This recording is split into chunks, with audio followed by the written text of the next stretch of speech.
Welcome back to another video from the Debate Room podcast. This is our NBA Trade Deadline episode. By the way, y'all can't see, but Jordan Davis is in. Matter of fact, let me just add him to the Jordan Davis in here. So, I asked Jordan to doing? come on to I apologize, brother.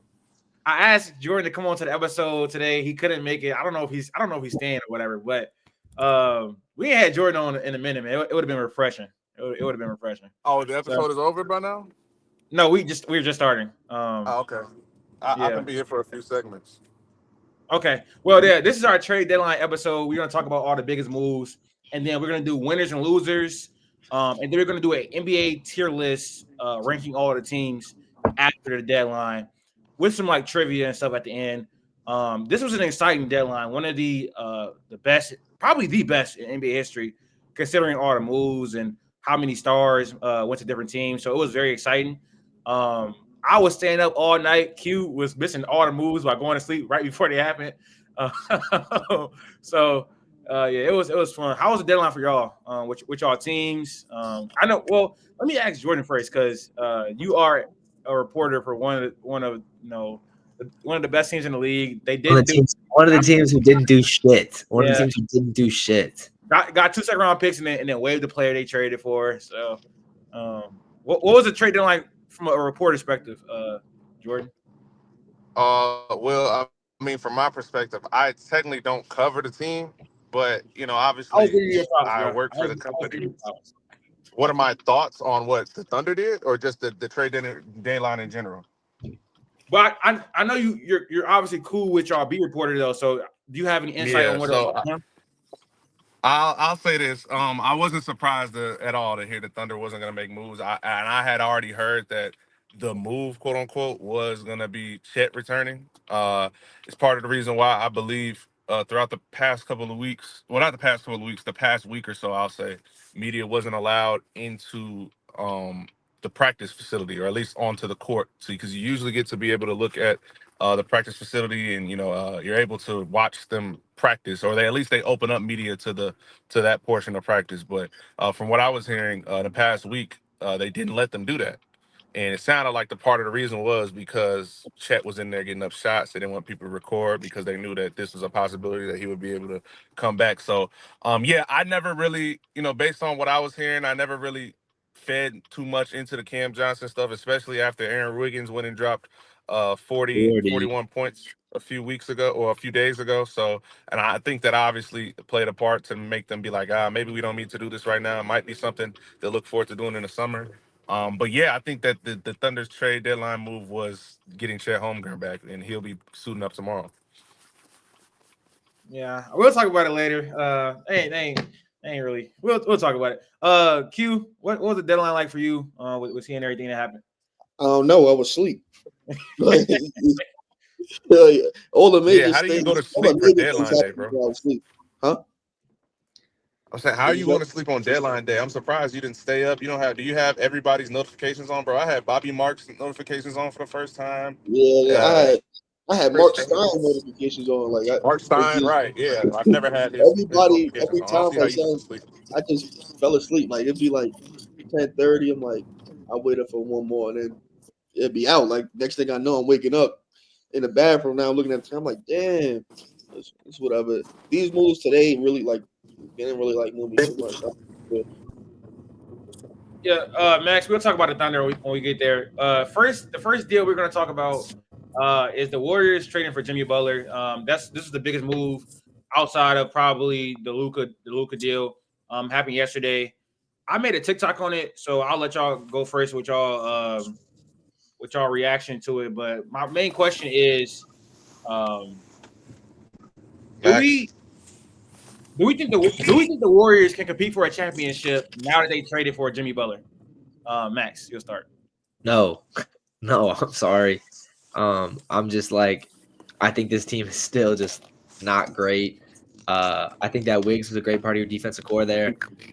You are so reliant on Curry right now, who has not been having his greatest statistical season by any stretch of the imagination. He needs to step up. Curry needs to. What's he put up right now? 23 a game. Jimmy can't shoot the basketball like that. I don't know what you're thinking to put him next to Steph. Obviously, another creation guy, playing defense. I just don't understand why they were so desperate to go for this. I get you trying to capitalize on Steph Curry's value. It sucks you couldn't sway KD because that's the one thing I can whatever. The takeaway is you could have got KD. KD didn't want to be there, right? Windhorst was talking about there was a deal in place to send Jimmy to Phoenix and KD to Golden State, whatever. And then KD says no. That's tough because I don't think that KD and Jimmy fit on this team the same at all. KD definitely can fit on this team. He said it before. I think he can still play basketball in Golden State. Jimmy is not a seamless fit on this team in the slightest, in my opinion. I think having Jimmy and Draymond defensively, it looks good sometimes, but like I don't know how that works offensively. I think that they definitely Golden State. We'll get into it later. I think Golden State was a loser because I think there were other needs you could have addressed. Apparently, they had the Zach LaVine and Vooch trade in place, but they didn't want to give up Pajemski. So again, we talk about their young. That's there's no way. There's no way that's true. I can't. Like, I'll try and find the tweet again. I thought it was, but like I just don't believe that report, bro. Like not after Pajemski's year this year, I just can't believe that. We talk about it with their young core. Their young core is like always up for trades, and it just seems like they're so hesitant to trade anyone that's Kuminga, D-Pods, whatever. I think that, I mean, you got to, if you're going to buy all in, like what you are right now, I don't think that Jimmy was the player that was just like, yep, that's perfect fit. This is pushing us to contention. I don't think that this trade is really putting them over. I don't know. You give me the team in the West. I'm not really like the only thing that scares me about Golden State is Steph. Steph is the only thing that will scare me on Golden State. Playoff Jimmy come back out, but Steph is still the number one guy. And again, when you're going down the stretch, Jimmy was effective because he'd be the primary guy. He'd be a creator. He'd be whatever. When you saw him, I was rewatching the was it Game 7 in Boston when he scored like, was it Game 7 or Game 5 where he scored like whatever 6-8 straight points on Grant Williams.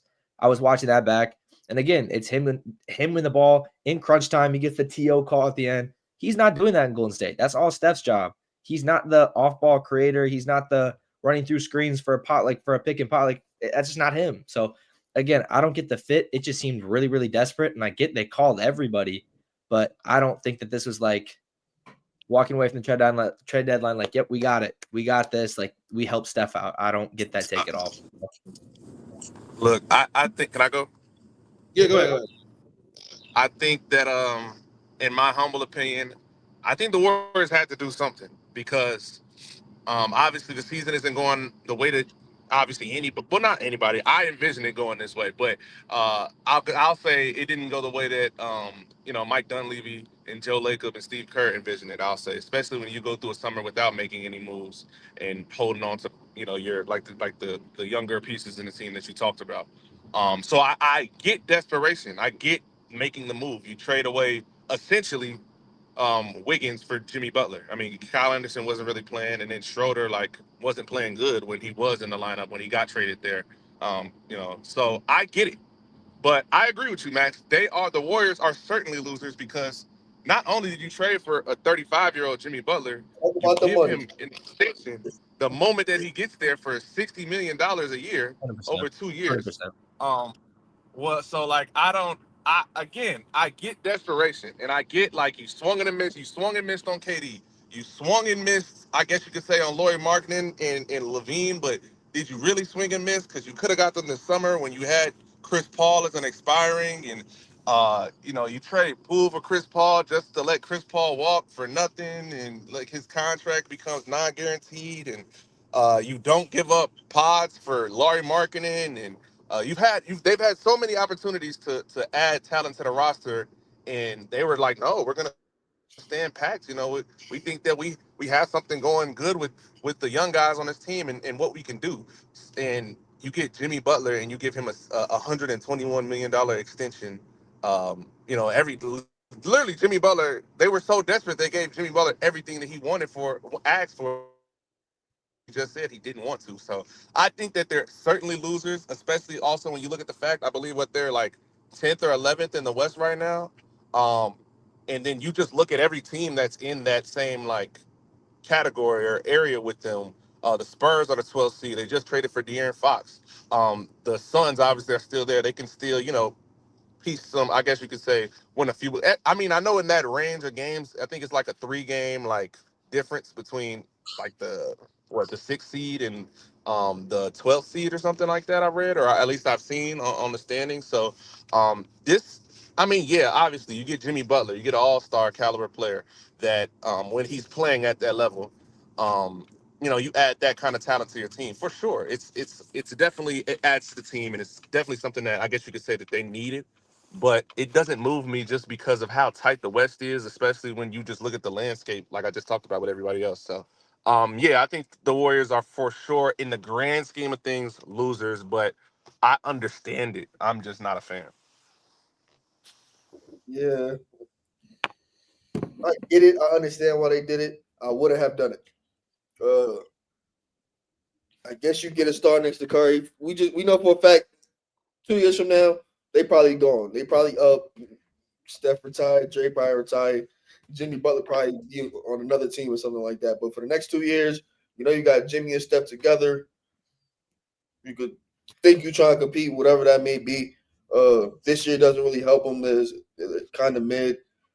The fit clunky. Steph playing caca right now. You gave him $60 million a year. It's crazy for Jimmy Butler. You haven't seen him play $60 million worth of basketball like at all in like the past 2 years. So I don't know why you would have did that. But I guess you selling to your franchise, you selling to Steph that you at least you tried. And Jimmy Butler, when he's at that level, when he's playing and he's locked in, he's an all NBA player. I'm not gonna say he's not in the playoffs. He's a different type of dude. I just don't think it matters right now. And like teams are gonna get better in the summer next year. Like there's other avenues for other teams to get better. So they're still probably like fighting behind the 8 ball. I just didn't like the deal. And no, I don't think they could compete for a championship.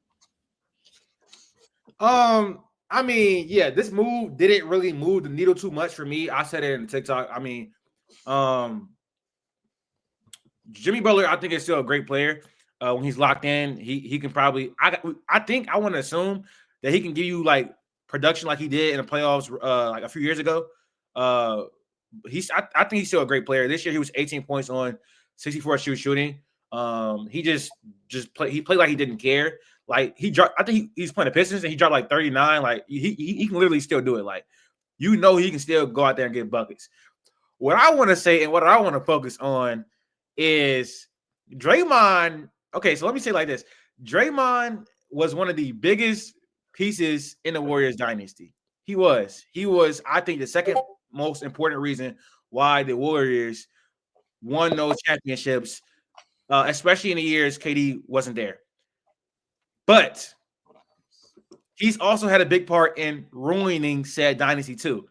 He is the reason why KD left in the first place, when he called him the B word and didn't pass him the ball, and then told him that they didn't need him, which is, I mean, it was true, but you just don't say something like that to somebody. After that, he punched Jordan Poole and completely ruined his confidence and their chemistry on the team. And then after that, he just made stupid mistake after stupid mistake after stupid mistake. And now Kevin Durant probably doesn't want to come back to Golden State, partly due to Draymond Green's actions. I mean, if someone calls me the B word, I'm not going to want to ever play with them again, like ever in the history like of basketball. So again, he's done, I think, irreparable. He's done so much damage to this team because they had to trade Jordan Poole for Chris Paul. Like, let's be serious. Like, Jordan Poole in that last year, he wasn't great, but he was pretty good when Stephen Curry went out. And this team is dying. This team was dying for another creator, another ball handler. And now that creator or ball handler is Jimmy Butler, but it's at the expense of $60 million, and you had to trade Andrew Wiggins and all that type of stuff. He's just done terrible damage to this dynasty. He just has, bro. What's up, man? Go ahead, man. I don't know if it was like a fake clip now. Was KD not on a pod with Draymond talking about this or no? I think it was 4 years ago, yes. It was 4 years ago because I thought KD on the pod was KD not blaming like how everyone else handled it, and Bob Myers were like saying it's all. Yes, he said it's not completely. I'm not gonna say it's not completely on Drake that he left. I agree. I think Jason also treated him. They ain't really at the parade. They was clowning. They was clowning KD, and they was laughing at it like, yeah, he ain't really like. I forgot what they said verbatim, but they was basically saying like, yeah, he could go or whatever. We're not gonna pay him first or whatever it was. Just basically clowning. They sitting up there laughing at the championship parade like he not right there. Like, bro, they just was doing wild, corny stuff the whole time. So he left. He left because of how the organization handled that situation, right? Agreed. Yeah. But the situation never started without him. Dre's the one that caused the situation. Like, I understand. I get it. I'm just saying, but it could have been handled differently. My biggest takeaway from this, what has Mike Dunleavy done to this team to be good? Like, he should be out. Bob Myers. Hold on. We gotta calm down. Like, what are we talking about? He inherited a bad situation. What do you? No, he didn't. He inherited Jordan Poole. Their number one asset. I get Jordan Poole was, he had just came off of, a bad year, I'll say. And they pretty much throughout the whole year tarnished his name through the mud, drug him through the mud. Even after Draymond, you just talked about Draymond punching this man in the face and then them leaking the practice footage of him getting punched in the face. And okay, regardless. After that, then throughout the whole year, if you don't remember that 2023 season, they were pretty much shitting on Jordan Poole the whole year. My bad, excuse my language. I don't know, I haven't been on the pod in a minute, but they were basically, slandering Jordan Poole, dragging his name through the mud. Steve Kerr and Steph and even Draymond are in press conferences saying, well, yeah, maturity. We want players that are going to be mature and hold themselves accountable, and they're going to put themselves ahead of the team. Like, okay, and then you turn around and trade him for Chris Paul, and you trade him with a first round pick for Chris Paul, and then let Chris Paul walk. That's all Mike Dunleavy. I want to revise my statement because. I will say this. I don't think he inherited a great situation. He's a Bob Myers merchant, bro. Bob Myers literally left for a reason. He didn't want to do that job. He saw the writing on the wall. So I agree to that to an extent. He inherited a difficult situation, but two, he also didn't do a good job. I mean, he didn't trade Podziemski and Kuminga for ever. That was nasty. I think they had a Zach LaVine deal on the table. They could have traded Chris Paul and Wiggins for Zach LaVine this summer, or at least Chris Paul and Melton, or because they had room to. They could have done it, and I vividly remember that being like a scenario, and I was confused why they didn't do it. They let Chris Paul's money become dead money just to sign D'Anthony Melton, and it's like, what are y'all doing? He fumbled. I'm not gonna lie, but I do think he inherited a difficult situation. And I think he made it worse, damn near. Draymond punched the teammate. He made it worse. He inherited a bad situation and made it worse. Yeah, Draymond called their best player on their championship teams the B word. He stepped on Sabonis' chest in a playoff game. He didn't step. He stomped. He did that. He punched his teammate. They probably throughout the season their third most important player that season in that championship run. Especially those times that Steph was out that year and he was carrying. And then slapped Nurkic and had to spend half the year in therapy. Dre's crazy, bro. I ain't gonna lie. I can't say that. I love Draymond. Always love Draymond. Can't say what you can't say. I'm just saying he's crazy. It's all him. I can't say it's all. Latif. You didn't say that. From 2019 to now, it's been a steady decline, and I'm just saying I'm not on the 90% of it was him. Draymond. Look, yeah, I agree. I don't think Draymond is the problem, but how is he the problem? He's ultimately a symptom of the problem, basically. Like he's a problem, and they're also the problem for not addressing the problem properly. Oh yeah, for sure. They enabled him. They let Draymond do whatever he wants to do. So and I see people criticizing Steph because of that. I don't really know how I feel about that, but I hear it though. Well, hold on, because Steph the best player. You're supposed to keep your people in check. That's part of being a good leader. But that's the thing. Steph was never the leader in the championship team. They're quick to slander other people for not being a leader. KD gets slandered for not being a leader all the time. Steph out here just letting his right hand man just go crazy and do whatever he wants. Draymond, seasons. Draymond was always the vocal guy though on those championship teams. Like good or bad, he was always the vocal guy. Like he was the head guy. Gun to your head. Who's the leader of the Warriors? Iggy or Draymond, bro. You would have got shot. You were crazy, bro. Steph's just quiet. Steph's the best player by far, but leader is Iggy or Draymond. Come on. Iggy is just nuts. I'm not gonna lie. Yeah, I mean, Warriors had a good run. I'm glad I was allowed to see their dynasty and and their brilliance. And it was at the expense of LeBron, but I mean, hey, it was good basketball at the end of the day. So, Curry had a good career, but it's over. So Curry's career, that's crazy. Curry's career is not over. yes, it is, bro. What do you mean? Maybe Bro, ass out. Curry is regressing, bro. Maybe that's the one. Maybe that's the one trade Dunleavy makes. He finally trades Curry or something. He's literally barely scoring 20 points per game, bro. But trading Curry would be even dumber. You might, if you were going to trade Curry, then why even trade for Jimmy? That would be even. That's what I'm saying. It's an absolute shambles right now. I still think they should trade Stephen Curry, but that's just me. Said what? You think they should? Yeah, they should have. Yes, in my opinion. Oh, I mean, if you're asking me, if the choice is trade Steph or trade for Jimmy and sign Jimmy to a max 2-year extension, I would trade Steph. Yeah, I would rather blow it. If it was me, I would rather blow it up, get what I can for Steph in the short term. But obviously Joe Lacob and Mike Dunleavy don't feel that way. So it is what it is. They don't got the balls, man. Anyways, Lakers are next up. They added Mark Williams last night. In addition to obviously, I got two people in the car. I apologize, fellas. I felt obligated to come on the show because I sent Teef off a few times before, and I haven't been on the show now, so I tried to make time. Didn't get it adjusted, I guess. Anyways, the Lakers traded for Mark Williams. So my question to y'all is, how far would the Lakers go this season now that they traded for Luka, obviously got LeBron, got Mark Williams, a center that they needed? So how far are they going to go this year? Q? Second round exit at best. The second round exit? Second round exit at best. At best? I agree. Hear me out. It's a great ceiling right now. I don't think. Depending on the matchup, I think they can probably beat any team in the first round. Second round, it's just not gonna happen. They just don't got the horses. Like Mark Williams is not a good defender. It's cool for your 15 and 10. Catch a lot from Luka here, and Luka gonna do his thing. Bron gonna do his thing, but everybody else it ain't there yet.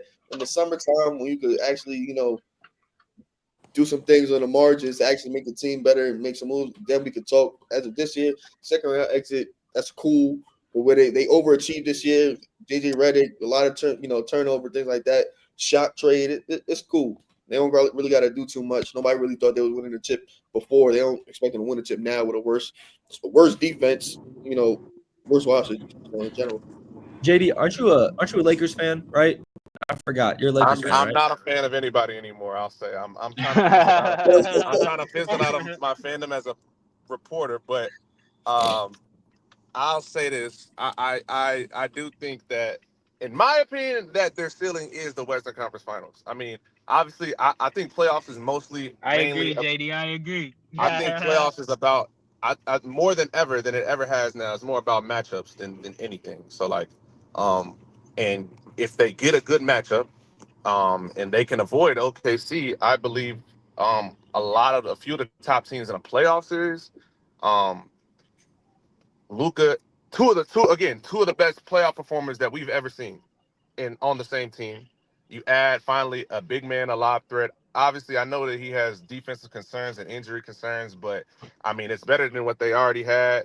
And then you add him next to Vando and Dorian Finney-Smith, and I think again in a playoffs, I think in a half court setting, and when the game slows down, I think LeBron James can still defend at a decent enough level, let's just say, for him to do justice for this team defensively. So obviously, again, the defense got way worse, but when you have Luka and LeBron, I think that's a pass off that you're willing to make, and Austin Reeves offensively, that you're willing to make, and you don't think twice about it. And yeah, again, these are just two of the best. The last time we saw Luka in the playoffs, we remember what he did. Obviously, the point of attack defense was better, but I mean, all around, I think that you kind of make up for it with just to be able the shot creation and the playmaking of LeBron and Austin Reeves next to him. So yes, in a playoff series, I will take the Lakers currently as constructed And they still have obviously they still have a roster spot too, so they can add like another, I guess you could say 3-and-D guy like a Torrey Craig or something. Even though he doesn't move it that much, but still depth. Yeah, I think that in a Bro, you playoff gotta series, be the Lakers serious. ceiling is You gotta be is the, is serious, the Josh. Western You gotta be Conference serious. Finals. I'm not. You gotta I be mean, serious. I ain't gonna lie. okay, I ain't gonna but lie. I'm saying I you just I look at agree. the teams they can If play. Marcus Smart got bought out, and Ben Simmons. Latif could put Ben Simmons. Three of his favorite players on the same team. now we I'm not gonna LeBron, lie. That's not Luka, even. and That's Ben not even Simmons. funny. It could be a get players Latif I ain't like gonna lie. that. That's basketball not team. even All funny. Latif's favorite players on one team. They're over the Lakers. The Lakers are over the first apron, so they can't get any of the buyout candidates. So they'll have to get again a minimum guy who just Yeah, that's why I Marcus said the Smart would be Torrey huge. Craig. Marcus But Smart. There's yes, I I ain't think gonna that lie, JD. the Western Conference JD. Finals is their ceiling. Now, are they beating OKC in the series? I'm not ready to go there yet. I got to see how the team. But I don't know. yeah, I'm ready I to. think I'm their ready to Western go there, Conference I don't know. is JD. the ceiling. Can I I'm go not sure JD, this next? team would be Dallas. I'm not gonna lie. Can I go JD, next? Can I go next? I'm ready to go there. I'm not gonna lie. I'm ready to go there. I'm Ready not to sure go this What'd team you would be say, Latif? Dallas.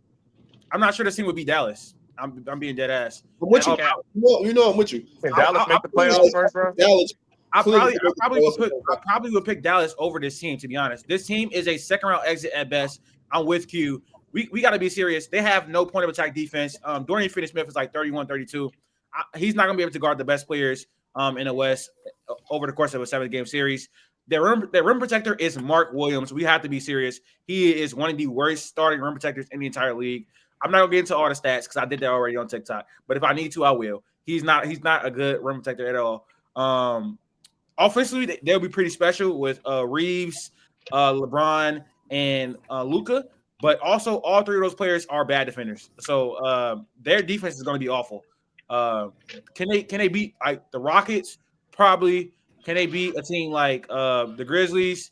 I would have to think about it. Probably the Nuggets. I'm probably picking the Nuggets still. Not gonna lie. And Yo, you um, wildin'. the Nuggets, the Nuggets, Mavs, and OKC. I'm definitely picking over the Lakers this year. I don't know what The you're doing. Mavs will be like you think the Mavs are gonna come from being the 11th seed right now? I mean, I get again, and like we just talked about, like I already said, I think if the AD and Kyrie margins in play the between rest of the games season, I think are they can sneak. but Okay, Q. I you said said what? if AD and Kyrie are playing for the moment AD get back, which is Saturday, I think. If they play every game, Bro, with that Dallas roster, is an 8 bro. What are we talking about right now? yeah, they could move up to the fifth or the fourth easily. I think. For sure. Like I don't think that's like crazy to say at all. They can literally go on a run. They're probably So- at the season like 20-2. I was agreeing with Q's idea of the second round exit at their ceiling. It's tough though, again, because you have LeBron and Luka, arguably two of the best performers in the playoffs that we've seen. The last 10, 15, 20 all time, doesn't matter. We have two great playoff performers. You So don't it's believe tough that, to bro? take They're not going from. What? Jordan is muted. Jordan is muted, and now his I think camera. it's seven. Yeah, it's I really think that it's tough to pick them going far. I'd love for this team to go farther. I would love to see the LeBron Luka experiment work out. But again, it's going to have to be offense. You're scoring every possession down the court because you're going to let up so much. I think unless Jared Vanderbilt can pull out any sort of defensive versatility that he used to have and play alongside DFS and be two good wing defenders. But like again, I think your center depth is too bad. And I think right now Jokic is going to kill you. AD and the Dallas rotation is going to kill you. OKC, whatever. It's just tough. I really don't know where to go with it from there. But I think at the end of the day, like I don't think anyone thinks the Lakers lost this trade deadline in the slightest. You have Luka. You have a year and a half to convince him to sign for another couple of years. I think every move you make right now is only building onto that, showing Luka you'll get him a rim runner with Mark Williams immediately after you trade for him, showing that you're committed and you're buying into him right now is huge. I think that this offseason will be a huge sign of where they're trying to move with Luka. Again, it's crazy to say, but like, yeah, it almost seems like it's Luka's team at times. So again, it is LeBron James on this team, but you got to build towards life after LeBron, and getting Luka's perfect. And again, I don't think this Mark Williams trade really helps you right now because defensively, your team is just terrible. But I think looking forward to the future, I really think that it is a good addition because it shows that you're buying into Luka. You can fix defensive problems in the offseason by getting a defensive center and kind of putting a rotation in that Dallas has right now. Obviously, the AD, but their rotation kind of worked. A defensive center. Mark Williams is supposed to be the defensive center, bro. Supposed man. to be, but that doesn't mean Hey he man, is. hey man, hey All man. I'm saying is that I think, as a whole, I think this team could definitely be fixed and salvaged. I just don't know if this is the year, especially with some of the teams out west. Because, again, I think we all think Dallas lost the trade, but right now they still look like a very, very good basketball team for this season. And I think they're poised to make a run. OKC can make a run. I think there's some good teams out west. Lakers could be a Western Conference team, bro. I see that being their ceiling. They are a Western Conference team. Western Conference Finals, my bad. I don't know if I said that or not, or if Max being a dick. But anyways, I think that they could be a Western Conference Finals team. This offense, I don't want to say it's gonna be generational, but it's gonna be pretty damn good. You got Luka, you got LeBron at the helm, you have Mark Williams. A center like Mark Williams paired with Luka and LeBron is low key perfect. We all know what Anthony Davis does on an offensive end, but it's like it's certain shots that you need as a superstar. And I'm not saying the ball stops in his hands, but sometimes the ball stops, especially out of post ups, because he's not that great of a playmaker. Like no. Are you saying Mark Williams has the same offensive? Are you saying Mark Williams has the same offensive game that that's not what I'm ABS saying. has That's the not what I'm same? saying. That's not what I'm saying. But I'm saying the offense will flow better because the opportunity that you have to give Mark Williams is not the same opportunity that you have to give AD, and that's facts. Everything will be I made. watched off AD of get their Mark creation. Williams 42 like 2 weeks ago. I'm not talking about defense. That's something defensively. I'm talking about offense right now. The same, the amount, everything that Mark Williams gets on offense will be from the creation of Luka or LeBron or Austin Reeves, I guess. So their offense is going to be pretty damn good. Like their offense is going to win them a lot of games. Defensively and depth is their problem, but they have the perimeter defenders. I mean, Who? Vando and DFS, bro. Come on, bro. Let's stop playing. You got Vando, you got DFS. If Vando can stay healthy, that's I'm not. Nah, that's not. I wouldn't say that's. If Vando can stay healthy, you have one some defensive pieces. You have one Huh? perimeter defender. You're saying if one of your two defenders can stay healthy, that you were telling me to have. I'm not confident in this team's defense. You got DFS. You got DFS. You got Vando. If LeBron locks in defensively, you got game fixer. Bro, you need more than two perimeter defenders, bro. You need more than two. In your starting that's lineup. That's true, but I'm talking. If we're talking about the playoffs. Actually, there's a lot of teams that only got like two at max. In the starting lineup, though? If you're outside of Boston and OKC, it's not a lot of teams that have a bunch of perimeter defenders in that's fine. But also they have rim protection, bro. Yeah. You got it. All right, what happened? What was it like? What was it like in Denver? KCP is a good defender. Aaron Gordon was great defensively in that playoff. What are you talking about right now? Okay, so give me the defenders. You got KCP, Aaron Gordon, and who else? They had Jokic as a. Okay, Luka. You have Luka and LeBron. You have Luka and LeBron. Luka and LeBron. Reeves, Bron. Their rim protection. Hold on, Max. Let me talk. Max. Let me talk. Their rim protection in Denver, rim protection was never good. Okay, you had DeAndre Jordan, but he's washed. Can't move how he was moving with the Clippers. But they had their solid POAs who could defend on the perimeter, and Jokic could buy in and be a decent team defender. With the Lakers, Mark Williams is not the best defender. Effort is a lot of his problems. He's a really athletic big. Contrary to your belief, Latif, he can move his feet well for a 7-footer, 7'1" center. He can move his feet well. It's just the stuff that he decides to move his feet for. So if you can get him to buy in defensively, like as a team, as a unit, you don't need him to be like a all NBA level defender. You just need him to buy in. I heard what you were talking about what you saw on Twitter when some dude said effort, but for a lot of people in the league, especially like athletic type guys, it does just happen to be effort. He is not that athletic. Mark Williams is athletic. He's slow as fuck. What are we talking about? He's not slow. That's a lie. Yes, he is. That's a lie. Yes, he is. Mark Williams is slow as hell. No, he's not. No, he's not. He's not a quick player, bro. I don't know what we're doing right now. He is slow. That's cap. That's he's not that great of a lob threat. And the reason why the Denver response don't work because first of all, Jokic is peaking at maybe as the best offensive player we've ever seen. Ever. Okay, you have two two of the best That's offensive cool. players in That's the league. cool. And the On the same team. surrounding cast for Jokic. I mean, the surrounding cast for the Nuggets is better than what we have for the Lakers right now. It is. The surrounding cast is better. It is. I mean, I was bringing that up more so because of the defenders on that team. They were fine though. They were fine because one, Aaron Gordon provided rim protection. That's one, and two, they had it. Their offense was so potent down the stretch of games because they had a better supporting cast. Like offensively, yes, they're gonna be fine, but You only need in the playoffs. The rotation gets shorter. So to be honest, depth really doesn't matter. You're gonna have your solid 7-8 guys. You'll have your stay and the Lakers. What's solid 7-8 guys? What's solid 7-8 guys? LeBron, Luka, Mark Williams. You gotta hope that he stays healthy. Vando, DFS. Damn. I don't want to say Jackson Hayes, but he has to be. Reeves. You haven't said Reeves. Oh my bad. Reeves, Gabe Vincent. Gabe Vincent. You need Gabe Vincent. That's just ass. That's I'm cap. not gonna lie. That's cap.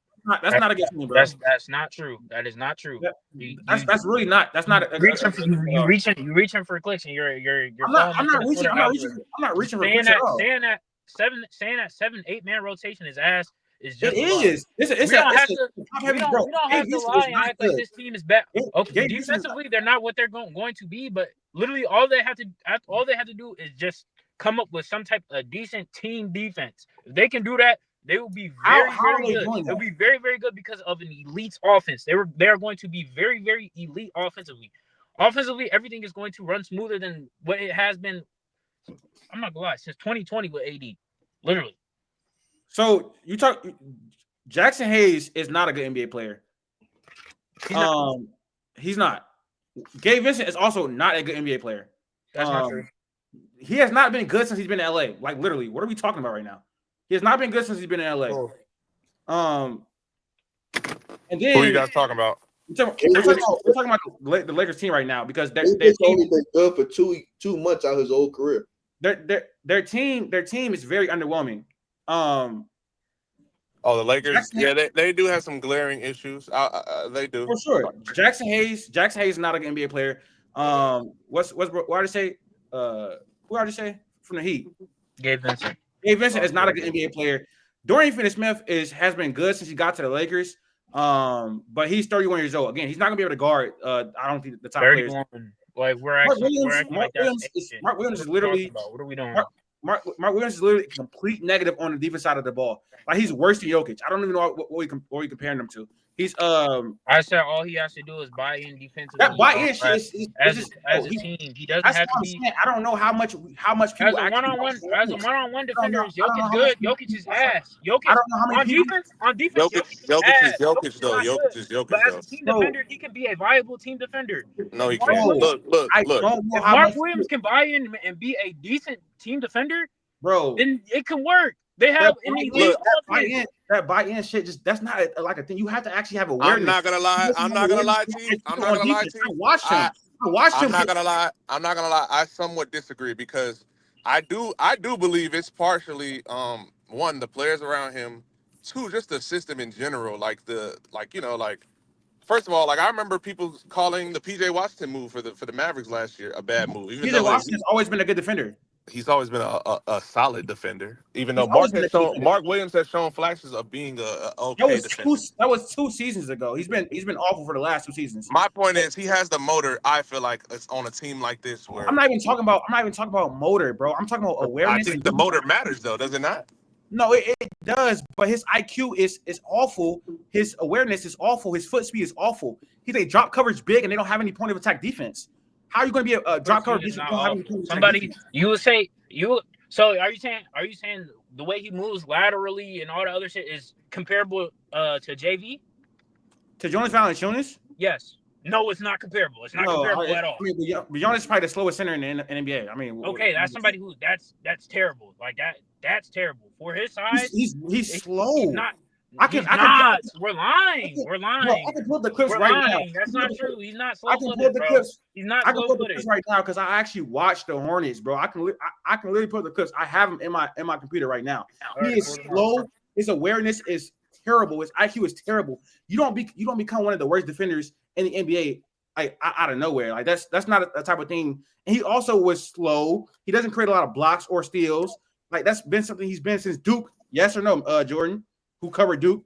I didn't cover him when he was there, but I know what you're talking about. Okay. Yeah, he was a great defender in college, obviously, but you know. I don't think he was a great defender in college. He just had he has a long standing reach. Like he has probably like the longest in the NBA. Again, I know what you're about to say. I'm saying at the NBA level, no, it hasn't translated to what it was at that point in time. But again, I am optimistic about him. Sorry, I am optimistic about him in that system. What system though? Like, bro, for a drop coverage big to be extremely effective, you have to have better point of attack defenders than what the Lakers have. And Vando is not in the starting lineup. No, Is DFS even? No, DFS. No, is. but DFS probably will. They're gonna have to move him. Who's he swapping in for? Rui? I'm not gonna lie, you're Rui. outlining a lot of stuff that just does not matter. I mean, it matters. It does. It certainly matters. It does not matter. We've seen teams go far with not the best rim protection. If you have solid perimeter defense, are you just talking about Denver? Are you just talking about I Denver? would say other than Denver, who? The Nuggets. Other than Denver. I know. I'm trying to think. That's it though. Like because Andrew Wiggins was playing great defense in that 2022 run. He wasn't rim protecting. He had a couple blocks in that play. What do you Max? Stop playing. Yep, bro. My point is, their defense as a whole, it's been better. It's been better like over the last few weeks. I think in January it was really good. That was with Anthony Davis. I don't know if that trend is going to continue the same with Mark Williams. We'll have to see. Wait, hold on. Who was like a great ass rim protector in 2018 for Cavs? Don't say Tristan Thompson. I mean, Tristan Thompson was better than Mark Williams, but I mean, no. So Cavs, that was Tristan Thompson. They had LeBron James playing help. Yeah, LeBron was just like the best player in the league. Also, that was an extremely weak East. That was an extremely weak East. So I guess we're gonna remove context, but that was an extremely weak East. No, I mean, you said this is a different NBA too. I don't think. Why are we picking them over Dallas, OKC, or the Nuggets? Bro, offensively, they can be very overwhelming. Chances are Dallas is gonna have to play OKC first round. Dallas is the AFC without Anthony Davis. How is Dallas gonna play OKC right now? First off, Dallas has a problem. JD, how Dallas is gonna play OKC first round? If Dallas plays OKC, they are in hell. They are in hell. Dallas are the AC, bro. They are the AC right now. Dallas, if they play OKC, they are in hell. Why? I don't love Dallas. I don't love playing Dallas. Who is initiating offense in Dallas? Yeah, I agree with Jaden on that one. They don't have the playmaker. Kyrie was in hell. I agree. Kyrie will literally be in hell. I'm not gonna lie, I agree. Kyrie was in hell as the number 2 option. Anthony Davis, a backpack that. Stop. Who's creating shots? Spencer Dinwiddie is the main initiator. He has to be. Kyrie as your lead guard is not good. I'm not gonna lie. As for Kyrie Irving to be successful, and Kyrie is a great player. We've seen him go to Boston and have to be the lead initiator. Didn't work. Facts. We've seen him with the Cavs before LeBron. Didn't work. Facts. We've seen him with Brooklyn. Also, that worked. But that worked. You see him a generational playmaker in Luka. It worked. They got to the finals. Kyrie as your lead guard, your initiator. JD. Probably not gonna happen, bro. The Mavericks are the AFC right now. It's gonna happen. They're gonna move up. It's just not gonna happen first round. Yeah, that's what I'm talking about. They're the AC right now. Has Dallas not beat us the last 2 times we played them without Luka? 3. Max, come on, bro. In a playoff series. In the playoffs is different, bro. Like we gotta stop. I understand, but all I'm saying is there's no Luka, no Kyrie. I'm not about to sit here and act like I would have OKC winning that series, but it's not gonna be a cakewalk. Yeah, me too. It's gonna be a very hard series, bro. I agree. Right now, the Thunder, the game plan against them is to let them shoot, and that secondary creation outside of Shea is ridiculously bad. So we don't have to act like that. Especially, they also don't have the size to deal with Anthony Davis. Now, I don't want to What? talk about a matchup. I also don't want to talk about a matchup. I don't want to talk about a I ain't gonna matchup. lie, bro. I love Chet. AD got have a field day against him. We got Daniel Tice. And We got that Daniel ain't- that Tice. ain't- They don't have I don't Daniel want Tice to. anymore. I don't want to talk I about. know we cut him. I don't want to Wait, talk is about a matchup. Hartenstein just like I don't- out for the whole year? We Like, haven't no. even seen Chet and Hartenstein play together. But I mean, I hear yeah, you. like No, I understand that. I would pick OKC in that series, and I've maintained that OKC goes to the finals the whole year. That's not the point. I'm talking about in the first round right now. I need to know why the Lakers are a better team and will beat the Mavericks, Denver, or OKC. Because offensively, they will overwhelm them. who? I agree. Offensively, I do think that they can overwhelm a team like Denver, but I don't know about Dallas. I'm saying more Dallas. I think Dallas Dallas. is going to be elite. Denver would be their easiest chance. But it'd be it's obviously They have still nothing for Jokic. No, yeah. Jokic, but Who Jokic is going to does? average 30, Who 10, does? and 10 anyway. So Who it doesn't does? like. No, Like, bro, we gotta like start. What is Mark We gotta Williams? stop with What are you that. talking about Who right now? does? Mark Who Williams. does? Forget that. Who does? If you could go into a series and if LeBron and Luka can outplay Jokic and Jamal Murray, everything else is up. It doesn't really matter. You just got to be better. Anthony Davis. That's got to be better than everybody else for one game. Anthony Davis and LeBron were amazing last year. Game. Like, Anthony Davis and LeBron amazing last year. It didn't matter. We're talking about a top 3 player in the league now being next to LeBron. I know. I'm saying they can beat. They can beat Denver. Luka I don't know. If there's a person that could probably go band for band with Jokic, it's Luka. But my point is, Teef, though, like when you really sit and think about it, like when you remember them games, all of those games were close. Like I'm sure you add the margins up of the games, it's like 8 altogether. And you're telling me Luka Doncic isn't a bigger point differential than in a series like that? You subtract on the the Nuggets defensive are worse side. now than they were But last you subtract year. on the defensive side. Are you saying that who's gonna be favored in that series? You said the Lakers will be favored. Is what you're telling me? I think so. Yeah, but it would be close though. I ain't saying that. I don't know about them being favored because I mean, again, that's what I'm saying. I don't really know. Against who? Who are we talking about? The Denver Nuggets. Jokic is Lakers beating the Nuggets. Okay, cool.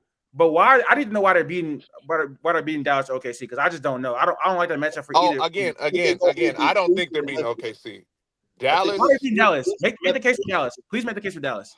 I don't have much of a case. What are you talking about right now? I think in a 7-game series, I ain't gonna lie. Like I have a I'm case. not gonna lie. I have a case. I'm not gonna lie. I have a case. I definitely feed let into James talk. Let James I have a case. I have a case. I'm not gonna lie. All you gotta do is force AD to be a playmaker. Let him score. Do whatever you gotta do. Let him score. Force him to be a playmaker. Force him to initiate offense, and we're gonna see how bad that shit falls, bro. Who's guarding that? And then offensively, they will be overwhelmed. Who's going to force? The Mavericks defense is going to be elite. There's no one. You said what? The Mavericks defense is going to be elite. Who's going to force AD to be the initiator?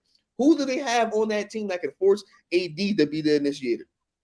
Bro, all you have you could throw out different zone. You could throw out different zone concepts. You can do a lot of stuff. Like all you have to do is force AD to pass. With like who? For this AD is all matchup oriented anyway, man. The Mavericks are better than the Lakers. Bro, he's gonna have to become 2018, 2017 AD, bro. No, he's not. No, he's not. No, he's not. They don't have a matchup for him. I'm talking about in the playoffs. This year and last year and be fine. Yes, bro. They don't have a matchup for him. Not one. We're talking about an AD. His game Mark Williams 42 points. That don't matter. That don't matter. That doesn't matter. It certainly matters. That does not matter. We're talking about him. If he gets Mark Williams space, he's done. He's finished. And they got a big lineup. If they play AD and Lively at the same time, the Lakers are finished. They're not getting nothing. I swear to everything. They're not getting nothing. Like nothing to happen. I ain't gonna lie, bro. Lakers, like, y'all. I don't know. Y'all sleeping on the Lakers, bro. Nobody's sleeping on the Lakers, bro. They're saying their second round exit is not. Bro, they have LeBron. They have LeBron. Reeves, Luka. The rest of the roster in a depth is not good. It's just not. Mark Williams. They have Mark Williams. Bro, stop talking about Mark Williams. He's the one, bro. He's one of the worst rim protectors in the league, bro. I can't. Okay, cool, Latif. We get it. That's Is Gambling is the most important part of being a center. basketball isn't played just on one side, bro. Bro, for a team that has offensively next to Luka LeBron and LeBron, Luka, that he is a matters the perfect most. piece. He's a perfect piece with LeBron and Luka. That is Bro, perfect offensively. bro, I'd rather have LeBron and Luka is literally on the Mavericks. Yes, bro. I would rather have Gafford. I would rather have Lively. I would rather have Jalen Durant. I would rather have Nicholas Claxton. I would not rather have If they would have gave up that same I would not rather have Jalen Oh Durant. yeah, you losing me, Jay. No, he's a better lob threat. He's a better lob threat. I would not rather have Jalen Durant. I would rather have Jalen Durant. I would rather have Jalen Durant as an And he's younger. That same package up in that deal. Jalen Durant's younger than Mark Williams. What are you talking about? If they would have had Gafford, it would have been a lot better. No, that's what I'm saying. About Gafford? No. Getting Gafford in that trade would be great, but I don't think that would have even went through, to be honest. There's a number of centers I'd rather have over Mark Williams in a situation. Like, and we got like, that bro, wasn't even on nobody's list. Like, nobody even had Mark Williams on one of those potential trade targets. I wonder how many lobs he even has. I wonder how many lobs he even has, like over his career, because like he doesn't like he catches lobs, but it's not that much. He's not no like crazy. I mean, he doesn't play, so you know that's another thing. Bro, you talk about. Did you see him in college, bro? Did you see him in college? You like to talk about college? Bro, we're not talking about college, bro. We're talking about the NBA, bro. Basketball more to you. What are you talking about? So did you see him in college? Did you see him in college? We're 3 years away from that. 4 years away from that, bro. Yeah, come on. You can't be bringing up college, though. Bro, I'm not gonna lie. Being a live threat does not change that much from college to the NBA. Like, bro, he does not have that many, bro. He's not that athletic as you want him to be. I promise you, he's not. He's not that athletic. All right. He's not. You got it. Like, bro, he's not. I think Gafford is a better lob threat than him. I think Lively is a better lob threat than him. I think Durant is a better lob threat than him. Jackson Hayes is a better lob. Jalen Durant. I think Jackson Hayes on his team is a better lob threat than him. Literally, what are we doing right now? Jackson Hayes may be the worst basketball player in the league. So I just don't even. Oh, Jackson Hayes has actually been decent this year. That's like literally, bro. He's been I'm not better. gonna lie, I agree. He's not that bad. He's not that bad. He hasn't been that bad. I did not care when just talking about he's not a good NBA player, but you're gonna say that he was decent this season.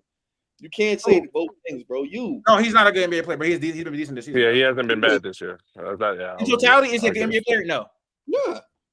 No. But you should have led with it. Would have been better if he would have said, but as of late, he has been good. Oh, that's fair. I think I ain't gonna lie. After that scandal went out, he been That's insane. Never mind. Regardless, bottom line is they'd have to go nuclear for something to happen, and the odds of that happening is pretty slim because other teams got players that could go just as nuclear, and they might not be able to match up. So second round exit is not really exciting, and that's actually giving them a boost because there's people that thought the Lakers was ass, and they've been on fifth seed the whole year. I feel like most of the Lakers like going to the Western Conference Final thing is they got Luka and LeBron. That's really the crux of it. That's cool. You got two. Yes. Most of those talks are coming off of two great offensive players. I said that. I think it's just when it comes down to it, it's a top 3 player in the league and a top 10 player in the league. Everything doesn't have to be so analytical, Latif. You don't have to. I mean, it does though. I use one analytic in this whole conversation. Did I use one analytic in this whole conversation? Did I use analytic? No, I did not. You're trying to make it seem like it's baseless or it's stupid or it's not stupid. I didn't say that. When did I ever say that? No, look, Jaden. It's just when it comes down to it, the team construction this year is not as good as it can be. Obviously, it's not. And I agree. Over the summer, and Rob Pelinka said that in the conference when talking about trading Luka. So yeah, give him a summer, and then around this time next year potentially, I think that they can carve out. They're going to be able to see what the issues are, and I do agree with Latif in the grand scheme of things about Mark Williams. Again, I do think that he will be better than we're acting like he will be, but I do not think that he is the guy that that they're looking for, and I'm sure Pelinka knows that too. But when you give up a first in the process, I'm sure they think otherwise, but they'll have to learn the hard way. But in the same breath, I do think he'll play better than you're trying to give him credit for. But I think the absolute max of their powers, they will be a Western Conference Finals exit, and I'm saying that basically strictly based on who they play. I'm not ready to say that they'll They be have the Mavericks in a They 7-game will have to series. Though. see the Mavericks. They will have to see the Mavericks or OKC before that, though. Would they? No, that's not necessarily. If they're the 7th or the 8th seed, they're gonna see OKC first, and that second seed is what matters. If they make it to 7th, if they make it to the 7th, then there's a chance to either see Houston or Memphis. I'm saying if The Lakers can't get up to the 3 seed. if They're they like make a it to game. They're like a game the away Lakers- from being above the Nuggets or if something the like Lakers stay 7 or 8 and Dallas can push to 4 or 5, then I think you have a whole different situation. that. The Lakers are 5 right now. Yeah, what? I think Dallas regular season wise. I mean, granted without injuries, like I think that's a good regular season team. Obviously. The Clippers are right there too with them. Like the Clippers, Yeah, the Clippers can fall. No one cares. the Clippers are not going to fall. They're probably going to improve over the course of this season. Yeah, they're better. All right, what's up next? Next, we spent too much time on that. Anyways, We spent 33 minutes. Brandon Ingram traded to the Raptors. Next. Yeah. Next. I mean, I'm not gonna lie, bro. Uh, David Griffin, he's ass, but for what we got for that, I'm not mad. I'm mad at all. Who is we? Oh, you're a Pelicans fan. I forgot. Okay, go ahead. Can I go first? I don't You still running this gimmick in 2025 with Dirty? No, it's not a gimmick. I mean, it was kind of hard for me to watch them when Zion was hurt because they were just getting their back blown out. No pause, no Diddy. I mean, are they not still? When Zion plays, he makes the games very interesting. But are they not still losing? Like I said, hold on. Let me get back on camera. My bad. Like I said, what did I say years ago? Latif, Q, Max, y'all can attest to this. JD, you haven't been on. But you remove Brandon Ingram, and you're going to see what Trey Murphy is. Everybody knew that. Trey Murphy. I agree. Years ago. This was years ago. This is when Trey Murphy was just shooting 3. Like, stop. Well, we gotta stop. This has been a while ago. Trey Murphy is that guy. Shot creation has gotten way better. I can't. All I can say is shot creation. But yeah, as a shot creator, he got way better. He shoots the 3 ball. Brandon Ingram doesn't do that. Now it's time to build around him. Hold on, brother. We had a You're whole gonna build around Trey Murphy. That talk about Ingram shooting 3s, and now you telling me he don't shoot 3s, and I was on your side. No, I'm saying no. You gotta listen. I'm talking about. I be trying to be on your side because you and T be going at it, and T like the. You know what I mean? I be trying to help you out. I'm not helping you no more. No, I'm saying. Yeah, this was my argument. This was my argument back in the day. This was my argument. Wolves trying to trade him for KD is crazy, by the way. But go ahead. Oh, that is kind of crazy. What the hell? But yeah, we move on from Brandon Ingram. He's somebody who's injury prone. I mean, with him in the lineup, I just didn't see it going that far. Yeah. So his time has come. We got him up out of there. Now it's just time to build. You know what I'm saying? It's time to go past that. Feel me? When are you going to trade your other injury prone player? The thing is, with Zion, he's just too good. He's too good to give up on it. He's only 24. That is a lie. You're a liar. You're a liar. He's too good. He's too good for what? He's too good just to give up on him right now. Luka just got traded, brother. That's different. Everybody not named It's Wemby. not Everybody not different. named Wemby is on the That's block. organization malpractice in idiocy or idiot. However you want to say it. The Pelicans trading Zion is not organization malpractice at all. It's not even. I'm talking about Luka. I understand that, but you saying he's too good to give him. I don't really think so because he's injury prone. Like no one is really too good to give up on if they're injury prone outside of like I guess Embiid or something like that. But like that's a top 5 player. Luka's a top 5 player. You shouldn't be giving up on him if they're injury prone. But Zion, no, you can give up on him if he's injury prone. Like because it doesn't make any sense. He hasn't proved that he can actually build around him and at least a success. So yes, he's not good enough. In every game he's played again, except the last game, he didn't play too well. Every game he's played, his playmaking has helped a lot. He's improved as a rebounder. Him scoring the ball offensively, I'm not going. Offensively, he's just generational. And now he's becoming a better defender. He's not. Jaden, you gotta let this go, bro. Like, you gotta let this go. You gotta move past this phase in your life, brother. It's consuming you. It's consuming you, bro. What's your thoughts on the Raptors getting BI, bro? Toronto might currently be the I think worse is a stretch. I think there's a lot of bad run organizations currently in the National Basketball Association. But Toronto might be the most confusing, at least. This trade made absolutely zero sense to me in my mind. I don't understand where they're trying to get at with this in the slightest. I'm trying to make sure I got the numbers on the old Scotty contract. What's the new Scotty contract? A max. The max. Yeah. So reaching 51 by 29-30. All right. So you got currently Emmanuel Quickly on contract till 28-29. That goes up to 32.5. You got RJ Barrett making 30 mil till 26-27. You got Scotty going all the way up to 51, but he's making 35 plus till 29-30. And now you give up a first round pick. You give up Kelly Olynyk and Bruce Brown, who I feel like were trade pieces you could have dealt for some picks. You could have dealt for something to a contender, and a first round pick attached to it for Brandon Ingram, who is going to be a free agent this offseason, which I assume Toronto wants to bring back or try and sway him to come play for their team. And now you are looking at another.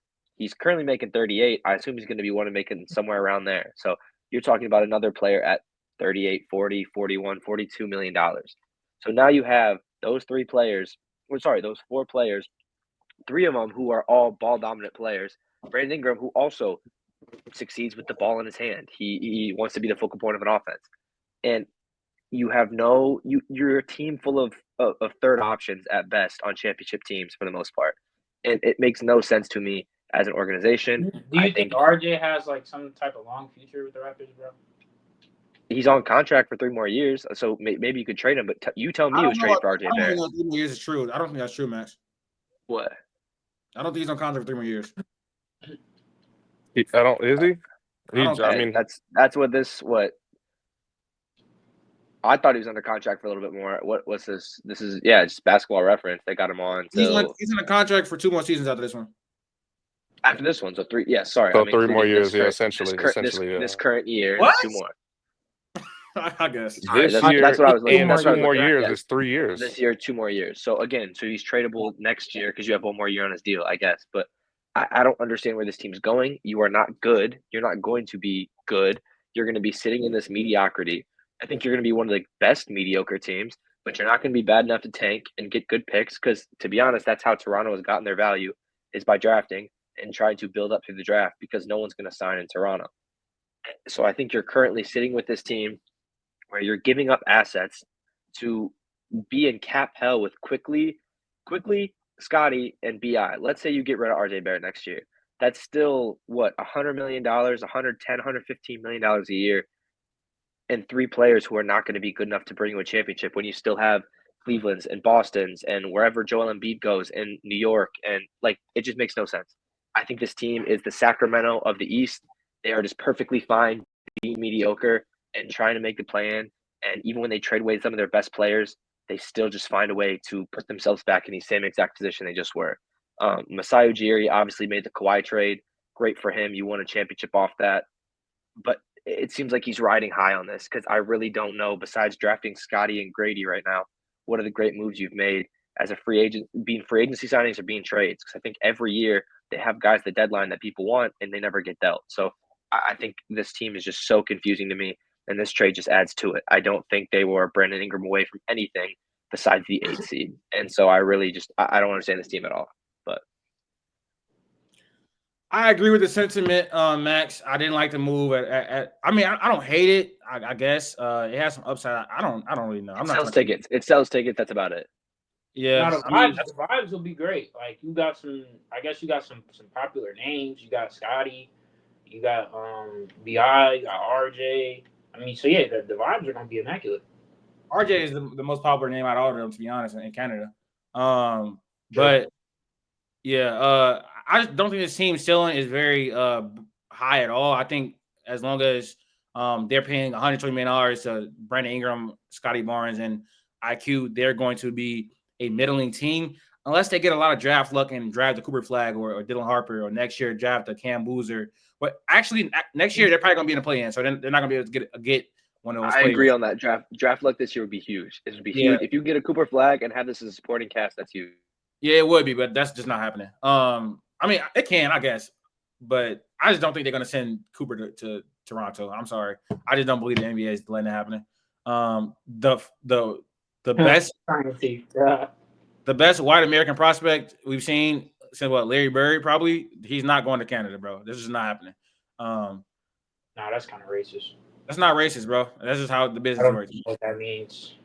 That's just I think that's how the business works, bro. It don't make sense for the best white American prospect to be in Canada. How does that make sense? Like that doesn't make sense. We're Like, content podcast that talks like that, but keep going.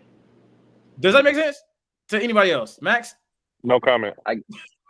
Yeah, I don't. So like, where do you think Cooper Flag has to go then? He would go to an American team. Like I think he probably is gonna go to Utah or he'll probably go to like Brooklyn. Probably Brooklyn. He probably is going to go to Brooklyn. I think Brooklyn makes the most sense. They're going to put him in New York.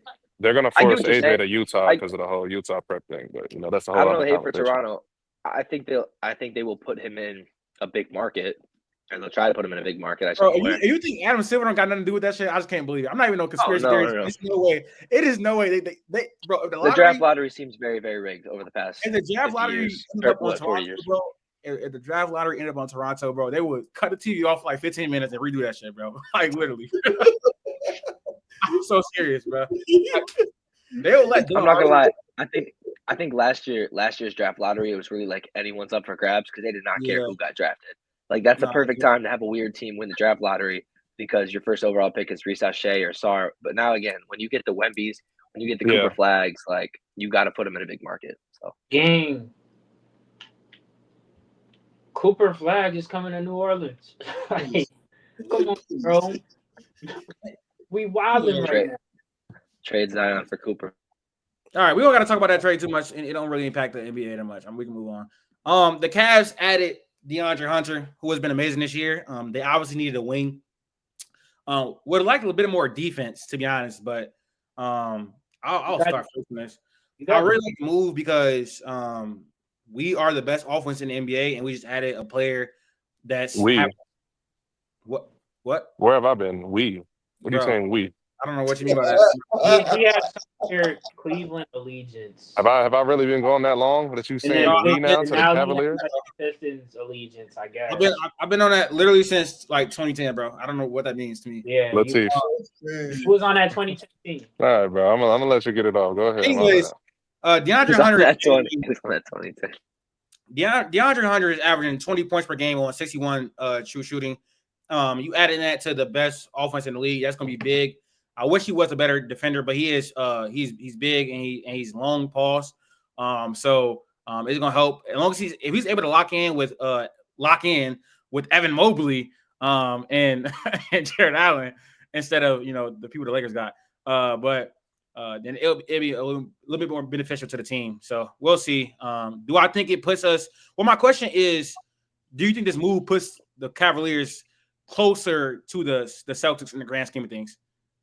Yeah, I mean, Hunter is a great player, and you kind of seen him take a leap this year. I mean, I'm confused on what you meant by you wish they would have got defense. Like they literally just did. So No. DeAndre Hunter is not a good wing defender, and also is he not better than LeVert? No, I wouldn't. Well, not really. No, that's not really the comparison, but no. That's what you gave up. That's what they gave up for the nigga. So but I'm pretty sure. I think that Hunter's going to be starting it, so it's more going to be like Max Strus instead of Caris LeVert. But I mean, because I don't feel like they would trade Caris LeVert just to have DeAndre Hunter come off the bench. That don't make sense to me, to be honest. But we'll see. But anyways, no, DeAndre Hunter he kind of like fell off a cliff as far as defensively. Maybe it improves with better rim protection and personnel around him. That will have to remain to be seen. But I also don't think DeAndre Hunter is a great player either. I'll put that. Wait. Yeah, so you're not high on this deal at all. No, Hunter, it's good. He has the chance to improve as a defender. Jay, don't start. Let it be. Mark Williams, he is playing next to Evan Mobley, like a top 5 defender in the world. And does that exist on the Lakers roster or no? You said what? I said DeAndre Hunter is playing next to a top 5 defender in the world, and Evan Mobley. Does that exist on a Lakers roster or no? They have some good Okay. defenders. All right. So and also he's not a center as well. Like he's anchoring the defense. Deandre Hunter is gonna be a wing defender with someone else anchoring the defense who can actually make his job easier. You know what I'm saying? Yeah. So that's a completely different thing. Nice try though. Q, how you feel about the Cavs adding Deandre Hunter? I think it's cool. You got 3 all-star level players on your team already. I don't think DeAndre Hunter being your 5th best starter, I think that's a good thing. I think any team having somebody scoring 19 points a game on like decent efficiency is fine. He's obviously a decent defender. Clearly can shoot. If that continues, that's a great scoring punch. You can run him out in any lineup. I think it's a good move. Does it put him over the top and think they could, beat Boston in a 7-game series? I don't know. I wouldn't say so, but it's definitely a help. I think they're clearly above everybody else in the conference. Max, do we have thoughts about DeAndre Hunter going to the Hawks? I don't know if you're in his camera's off and his mic is off. So, sorry, I refilled my water cup.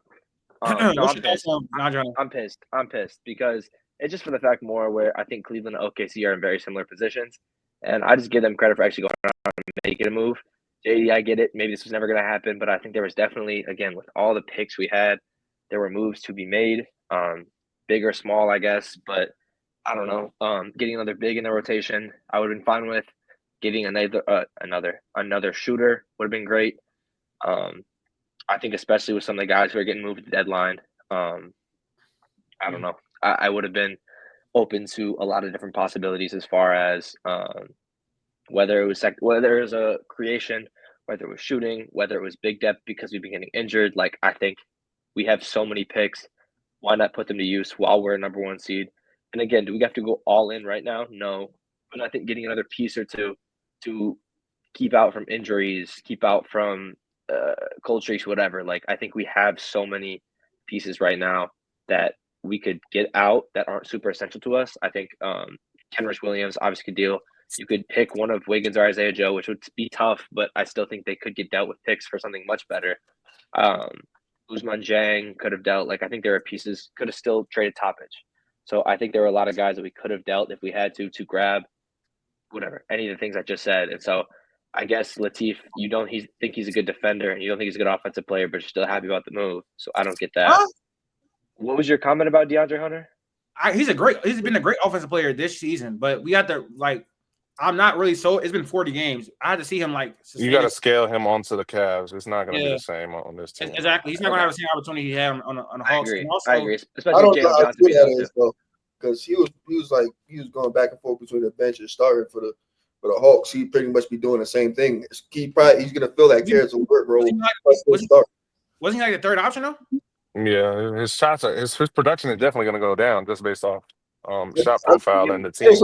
Losing Caris LeVert, somebody has to fill that role, which DeAndre Hunter could start. I still think he probably could still about 15 to 19 points per game for the Cavs. I would have given a similar package to DeAndre Hunter. I would have given a similar package from the Thunder. DeAndre Hunter just added more seconds to it, and I think could have got the deal done. He's going crazy for 40 games. I don't know if he's going to stay like this. He's been a good shooter as well. But take it if you can get it. But the defense is again. I had to see it improve. We're gonna see though, because Evan Mobley is him, so he can make anybody look good.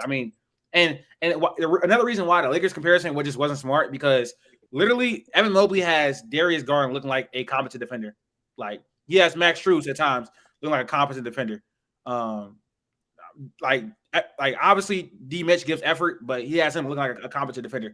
So it's a completely different system defensively and a completely different personnel.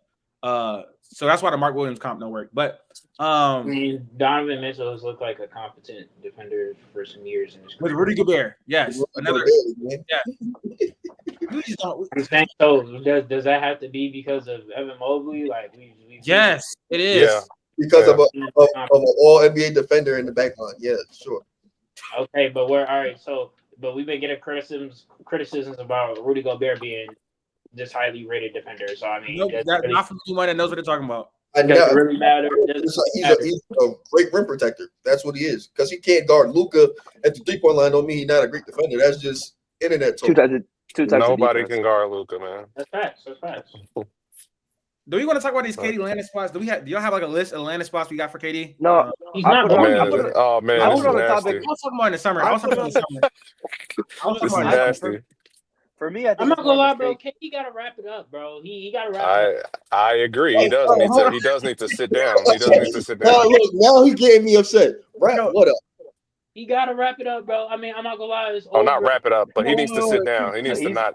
Jade's He doesn't fully need to saying leave. retiring. Jade's is saying insane? retiring from Yeah, that. I'm not. No, I'm I'm not not saying saying retire. I'm retire. saying he does I'm not need not. to get traded again. You know what's insane, Q? Because he tried to clown me a few weeks ago for saying Russell Westbrook need to retire. He's talking was about not Kevin Durant talking need to about retire re- right now. What are I we was talking not about right now? talking about We retiring. talking about a top 10 player, still playing, still basically playing dynamic scoring of the basketball. One the best mid-range shooter in the league, 27 a game on basically 65% true shooting today. The Suns about ain't the nothing without him, and he gotta go sit down. This What ain't is- Steph barely cracking 20 points. This I'm is not. a I'm not talking. 27 I'm not talking about point. retiring. I don't know why. What does wrap it up mean? Just force that narrative. I'm saying KD's not like winning anything else in his career. Like it's over. That's done. Does that not mean retire? Wait, Does bro, that not Kevin mean Durant can go retire? No, Kevin it Durant can doesn't. go- Kevin You can Durant still can be. go a number of teams to win the championship right now. I don't know why he didn't You want to go. drop him on the Thunder right now, they're probably gonna win the chip, bro. Like, It ain't happening. That's not happening. It ain't. You could have Well, dropped. he would win a chip. He would win a chip here, but that's not happening. If He's he would have not went to the getting. He's not Grizzlies, getting to OKC. Like if he would he have went to needs- the Grizzlies, I would have strongly considered making it in the finals pick. I'm not gonna lie. No. What do you mean no? It depends on what they give up, but for sure, no. With what JJJ is doing this year with Ja, with KD, that team has a lot of weapons. Yes. What are For we sure. talking But about? what are you Take my four first round giving picks, up? What are you take giving? PG First off, Jackson, what are you Brandon giving up to get KD? What are you giving up? Bro, they have Desmond. asset. I mean, Desmond Bain, Wells. You could probably get Wells out of there for some sort of little You value. got to throw like picks. I go like GD you. Jackson. You don't think? Relax. He's I mean, they 30. have picks, don't they? They 30. You could get. They were going to give up 4 first round picks from Mikal Bridges. They still got those picks. I give them those same picks. KD got traded for 4 first round picks. Give the Suns 4 first round picks. If they want Desmond Bain, fine. If they want GG Jackson, fine. You can have them. It's Kevin Durant with rim protection. Like, literally, they would be. He'll be right back in championship contention if he was on the Grizzlies right now. I don't know why he said no, but that's on him. I think it's a. He's up on the Rockies right now. They go crazy. I think it's a culture thing. Like that stuff really does matter. Like the whole like culture and shit like that. Well, that should matter. I don't. My biggest issue is Phoenix. I think Phoenix is like just digging themselves deeper into a hole that it's going to be impossible to get out of. I think right now is kind of the time. I guess if deals weren't right. But like I think Phoenix needs to rebuild and kind of start this sooner than later. So unless you're doing it this offseason, you're giving it one more run for half a year. But again, Dallas gets better. The Lakers, whatever. The Clippers get better. So let's hold this talk off to the offseason. Let's talk about NBA trade deadline winners and losers. We'll go around the panel. Who are you guys' NBA trade deadline winners and losers? Okay, I guess go ahead, Jay. Oh yeah, start with me because I gotta go soon. My winner, I would say the Lakers. The Lakers are winners. I mean, you literally got a top 3 player, and again, you gave up AD, but the future is very very bright. Like those Kobe years of where they were just ass, and they're the Lakers, so they're gonna sell. But those 5-6 years, you just avoided that. You literally just avoided that. So that within itself is a W. However you look at the whole Mark Williams, that's it. That is a W. I feel like you kind of have to give. I'm gonna say L. I don't want to give an L to the Mavericks because again, you got a return of Max Christie and Anthony Davis. I don't know. But then again, you traded Grimes for basically. I forgot the Martin it is. Is it Cody or Caleb? I forgot. Caleb. Yeah. So that was kind of a salary dump, but I get no, it, but, Grimes was for KJ Martin. No, KJ Martin went to Detroit. No, it was Grimes for Caleb because they would have had to pay Grimes, and I guess they don't want to pay Grimes, so I get it. Yeah, I mean, So I don't know. I really don't know how to grade like the trade for the Mavs because I was gonna give them an L, but then again, I just feel like I can't give them an L because you do get Max Christie and Anthony Davis, or I should say you get Anthony Davis and Max Christie, and you pair them with Kyrie. Like that's still a win now team. So I don't know what to grade the Mavs, but I was just gonna go with the basic two. That's kind of why I went first. You said I- winners and losers. Yeah. yeah, I think the winner. I'll agree. Like I said, with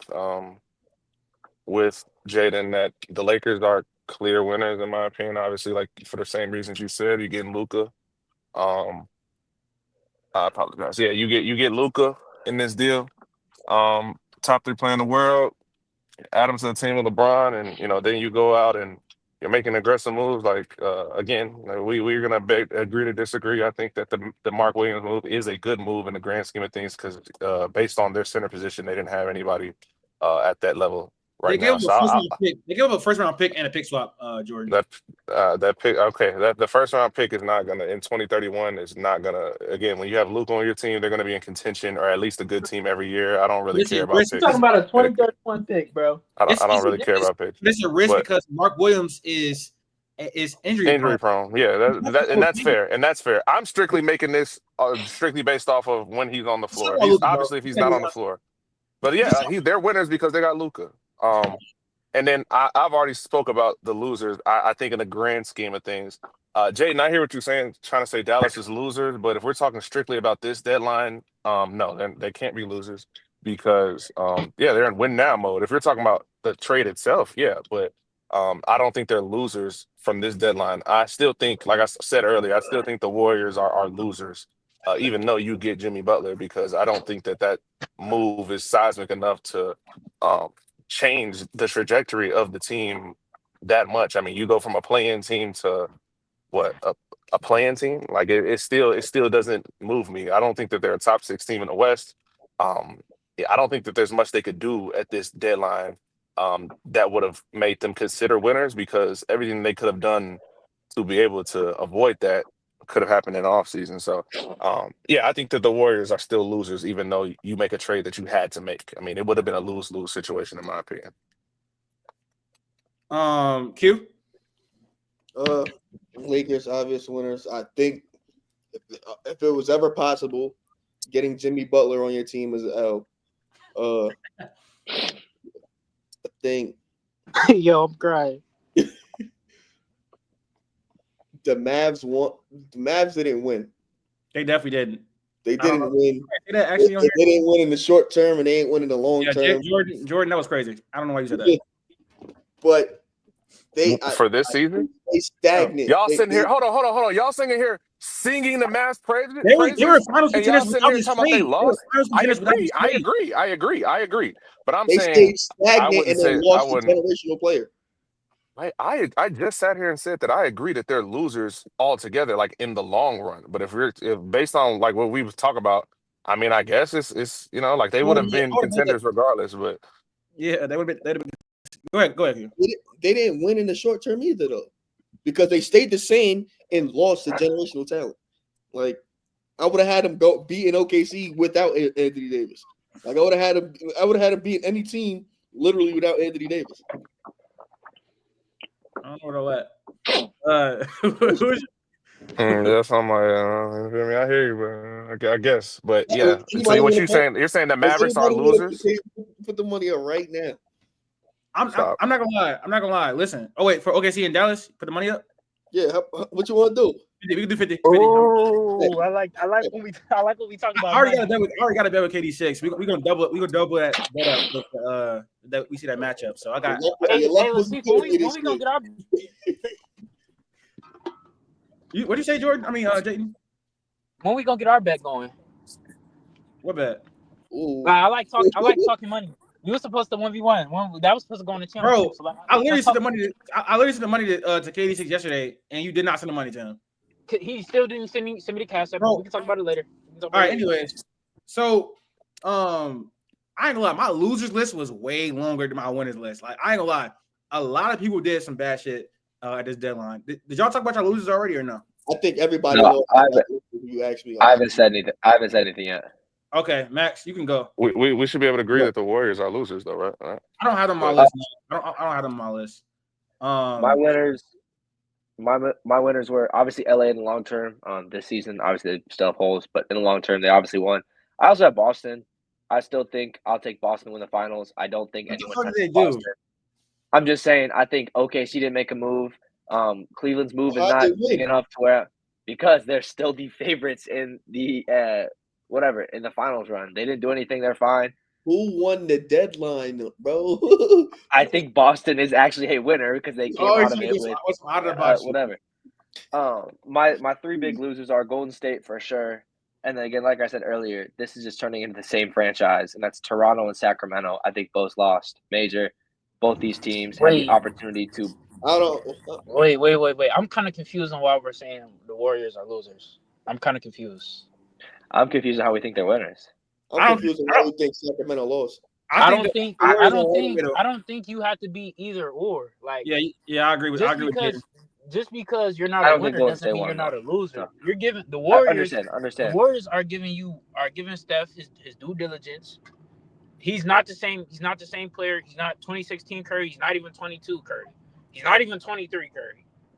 But it's giving them that last push of trying to get him something, like trying to, you know what I'm saying? So I can't necessarily say that they're losers. And I don't think you really gave too much up. I mean, Andrew Wiggins, his play has like downgraded ever So since they that. didn't again, lose. you're- They didn't lose you're- because they did something. Andrew Wiggins has been good this year.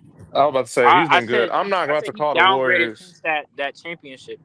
Look, bro, I'm not about to say the Warriors aren't winners or they're not losers because they did something that they should have done 7 months ago. I'm not giving them credit for But you being can't desperate. fault you. I get that makes. I can't I think fault you them. can, though. They made I the think you move though. can. They made the move that they were But supposed that to doesn't make. mean that So it's I a. was at a L. They made the but that's move not at a cost, automatically. though. They made the move and then Yeah. they extended him right afterward. You pay him $60 million for the next 2 years, and now you have so much money kept up with. Okay, Brett I get that part. I That's get a that part. loss. I get That's a that part. I get loss. that part. Q, you want me to go to Sacramento quick? You want me to dive into Yeah, Sacramento? why you? Because I personally think they just stayed the same. So I think a lot. I've seen a lot of Kings fans like, great, we gave up De'Aaron Fox and we replaced it with Zach LaVine. You get some of that production back. You get Valanciunas. You get whatever. This team is still so mid. This team is still like in the same spot they were just at. And again, where are you going from this? Who's signing in Sacramento? Nobody. What is Sacramento doing? And I get it, right? Sometimes be like selling tickets and whatever, it is a business. You want to do that and put out a competent team. But as far as winning an NBA championship and putting out a team that's going to win, do you have any confidence that the moves that Sacramento made, right? They had a chance to completely start this rebuild and throw pieces, try and get a Stephon Castle back, just try and get any sort of youth or any sort of valuable assets back. They got Zach LaVine. They have DeMar DeRozan. They have Sabonis. They got Valanciunas. They have no defense in those four players. Bro, this is literally Who said a bullshit. Who said they were trying to rebuild? That's why That's in the my problem. opinion, That's his I think problem. that's what I'm saying. I get In what my you're saying. opinion, I think that it was a wrong move to still stay in this competitive state because their team is not good. So that's what I'm saying. In my Yo, Max. opinion, I think they lost because they should have. This is a perfect opportunity for them to get this rebuild going. Sorry, Jade, hold on a sec. Get this rebuild going, and you could just go from there. Start fresh. You look at Sabonis at the end in the summer next year. DeMar, you let their contract ride out. You start trying to get young players and start to get this rebuild because, again, who is scared of Sacramento? And they have so much money kept up in these players. Like, are you fine being like the seventh seed every year? Like, there's no future with this team. And that's where I'm saying I think you trade away your most valuable asset and you got back Zach LaVine, who, again, is a great basketball player, but terrible contracts makes him untradeable. They had to trade Fox. They only got Zach LaVine because he had to trade Fox. That's what I'm saying, but you didn't have to get LaVine back. I don't think that had to be a case. There were other avenues, I think, where you could have gotten more like picks or young players or something else. And again, I don't know everything for certain, but I think it'd be a lie if there was not another trade out there. You're giving them a grade on an assignment that they weren't taking.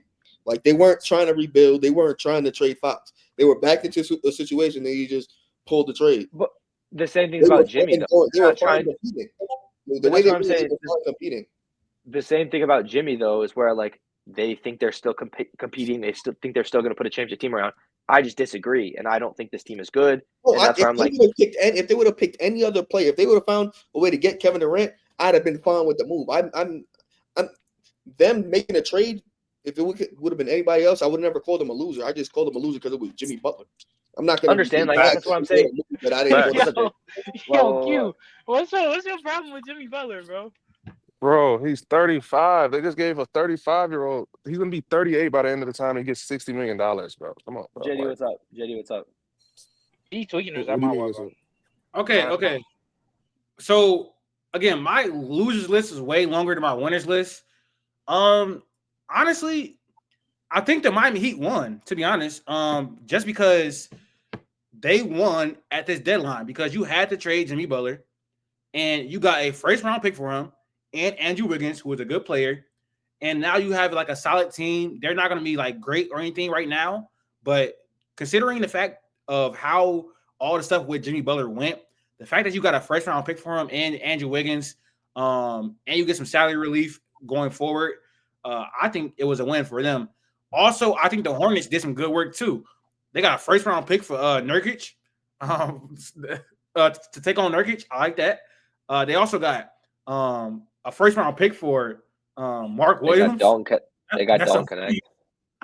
They got a 2030 pick swap for Mark Williams. That's a great move again. They got Dalton Connect. I'm not acknowledging that, bro. I'm not sorry. I'm not worried about that. Dalton Connect is not good, bro. He's not a good player. Charlotte has zero of anything right now. They need anything they can get at this point in time. Bro, Dalton Connect is not a good NBA player. I'm just saying, like, they got Dalton Connect and they went from here to here. Yeah, like, that didn't move. Okay, it's not gonna help you right now, but I'm just saying, like, I think their rebuild has been going ass. Their rebuild has been terrible.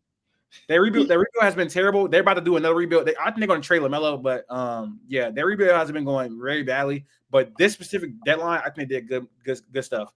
I also had the Pelicans on here because getting any value out of BI at this point in time, I think is pretty good.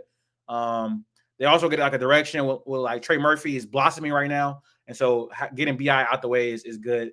For my losers, I have a long list. I have 1, 2, 3, 4, 5, 6 teams on here. You gonna say the Bulls? Yeah, I will say the Bulls. I mean, the Bulls. I mean, I already made a video about them like 2 days ago. I'm not gonna get into my whole TikTok spiel about them. I want to save my energy for other teams. Also, don't have like so. First, the Bucks are definitely losers at this deadline. They did like some of the dumbest shit I ever seen from an NBA team.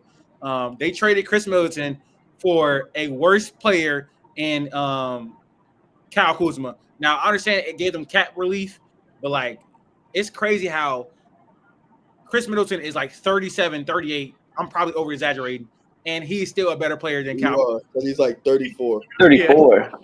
It don't matter. Then they signed KPJ.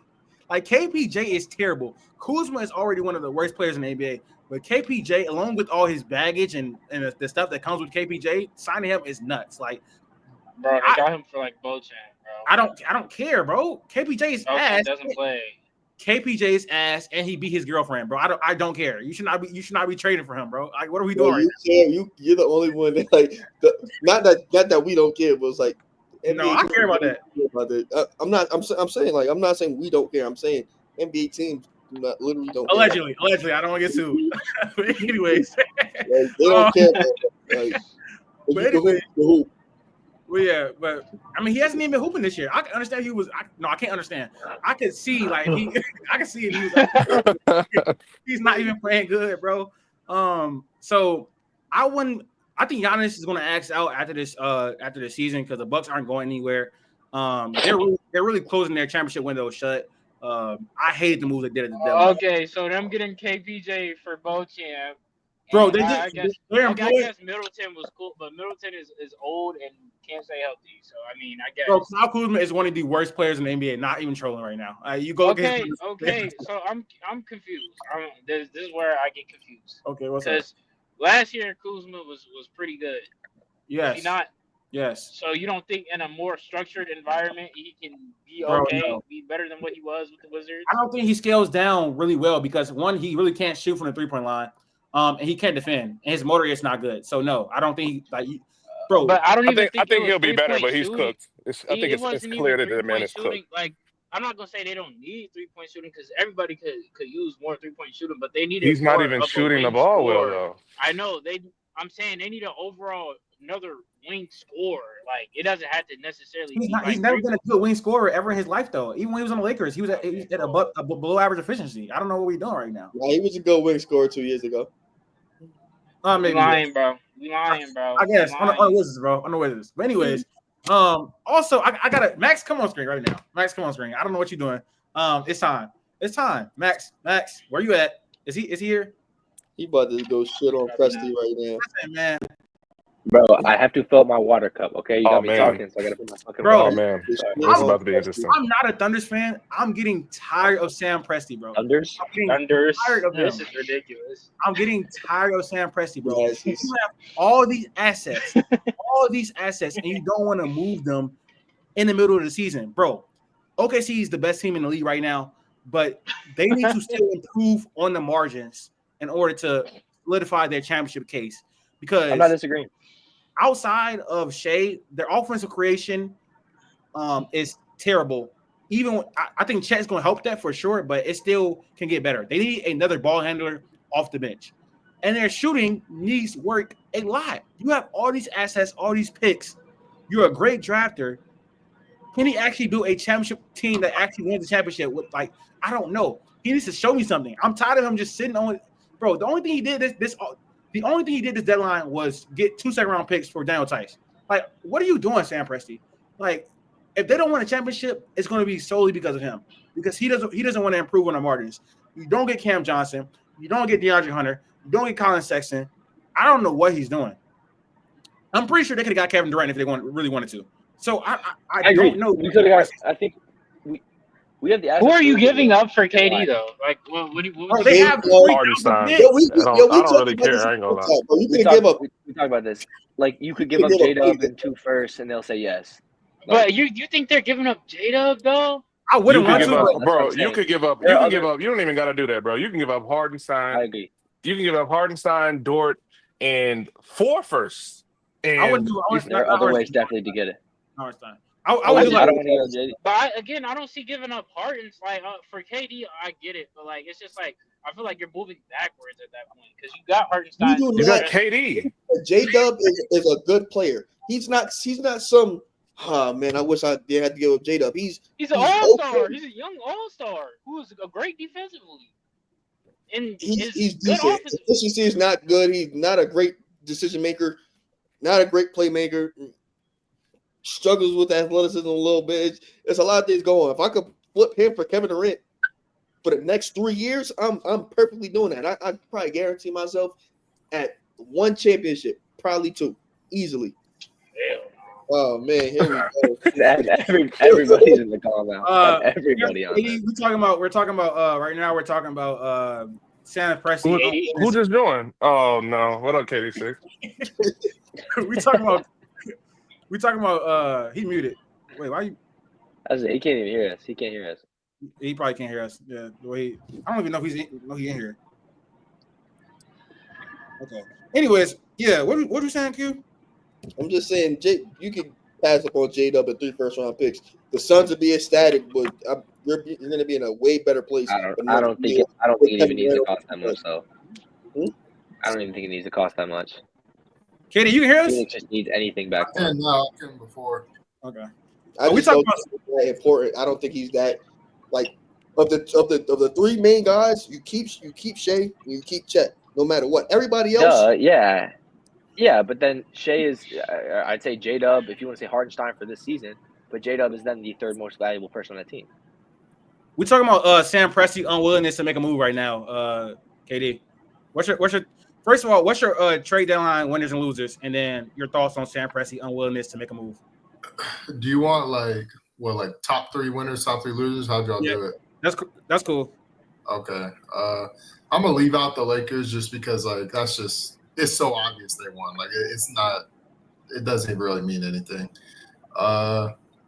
Number 1 winners, like I'm gonna go with San Antonio. I think getting De'Aaron Fox like that, you moved up the like date for the season, I guess, for when you can actually be a competitive team, when you can get the young guys, like potentially get them playoff reps. And they didn't give up much. We already talked about that. So on the other episodes, so I'm not going to get into much. I think they're probably number one. Number two,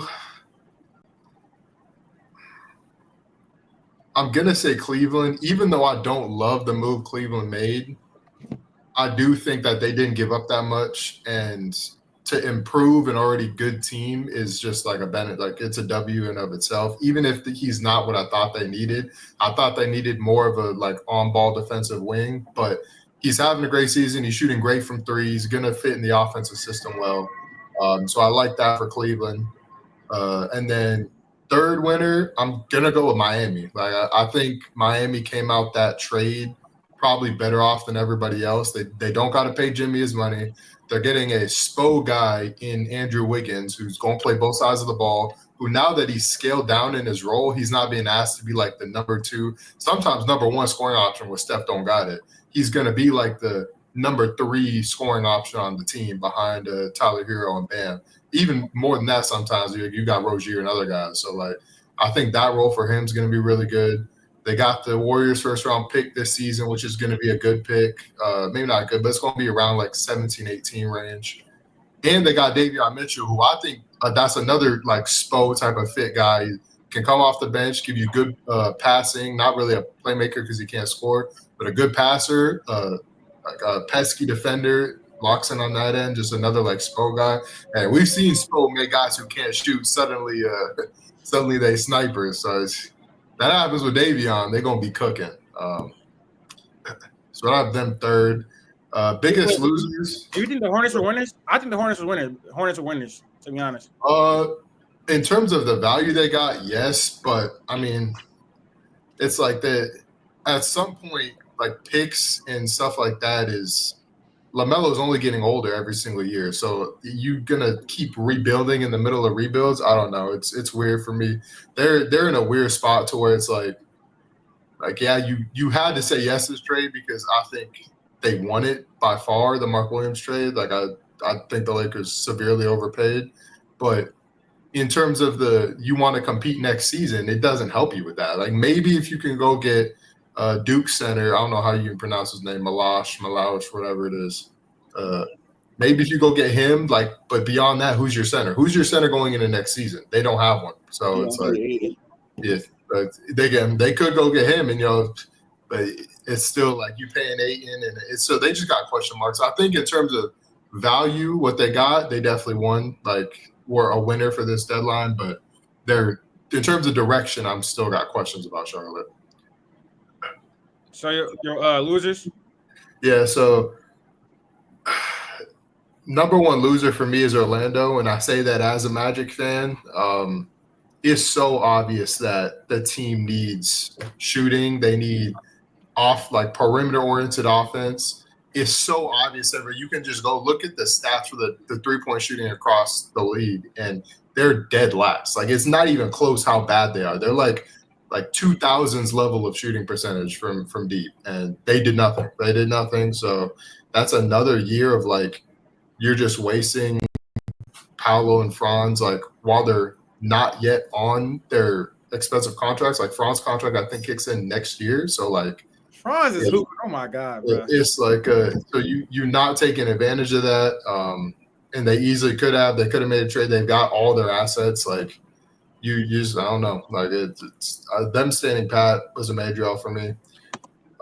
Second losers, Detroit, pretty much for the same reasons. Like they got Dennis Schroeder, but like apparently from what I'm told, whether a player wants to be in Detroit matters, because that's what I'm told every time I bring up Grimes. And I can't see Dennis wanting to be in Detroit like that. I just don't see that. He's been on so many teams. I don't see him wanting to be in Detroit. So like other than that, they didn't improve the roster really. They used like some of the salary cap on like some seconds. I don't know. They could have done way better, I think. Because you look at Utah, that's what I really forgot to include. Utah really was like one of the true winners in this because of just like the different moves they made, the way they like just got themselves into different into trades and just took on a second here, took on a second there, all just to like facilitate a trade. That's a dub for them. Like Detroit should have been doing that with the cap space if you weren't going to improve the team, and they just didn't. So like that, it's hard for me to not see them as losers. And then the last loser, I mean, Dallas. Like Dallas is obviously the number one loser, but I'm not going to count them. Last loser, probably Chicago. It's probably Chicago. The return they got for Levine was terrible. They chose to extend Lonzo for whatever reason. Like they just for who knows why. They didn't trade Boots, so like they forgot about that part. They didn't trade Boots. Like they just running it back. Like they got off Levine, but they didn't get a good return. So like it's hard. For a team that was like saying from the beginning of the season, like these guys should sell and you should be getting like assets back, and they just didn't do it. Just it's hard not to see them as losers in this. So those are my three. Jaden, are you still a Bulls fan? Yeah, I mean that's my city. I mean, I know it's kind of hard for you to like stay loyal because like, are you a Pacers fan or not? I mean, I don't know. Did anybody laugh? Nobody. You missed on that one, bro. No, I'm asking the serious question. You laughing right now? I was never a Pacers fan, bro. Anyway, I mean, somebody played with you about your fandom in the same episode.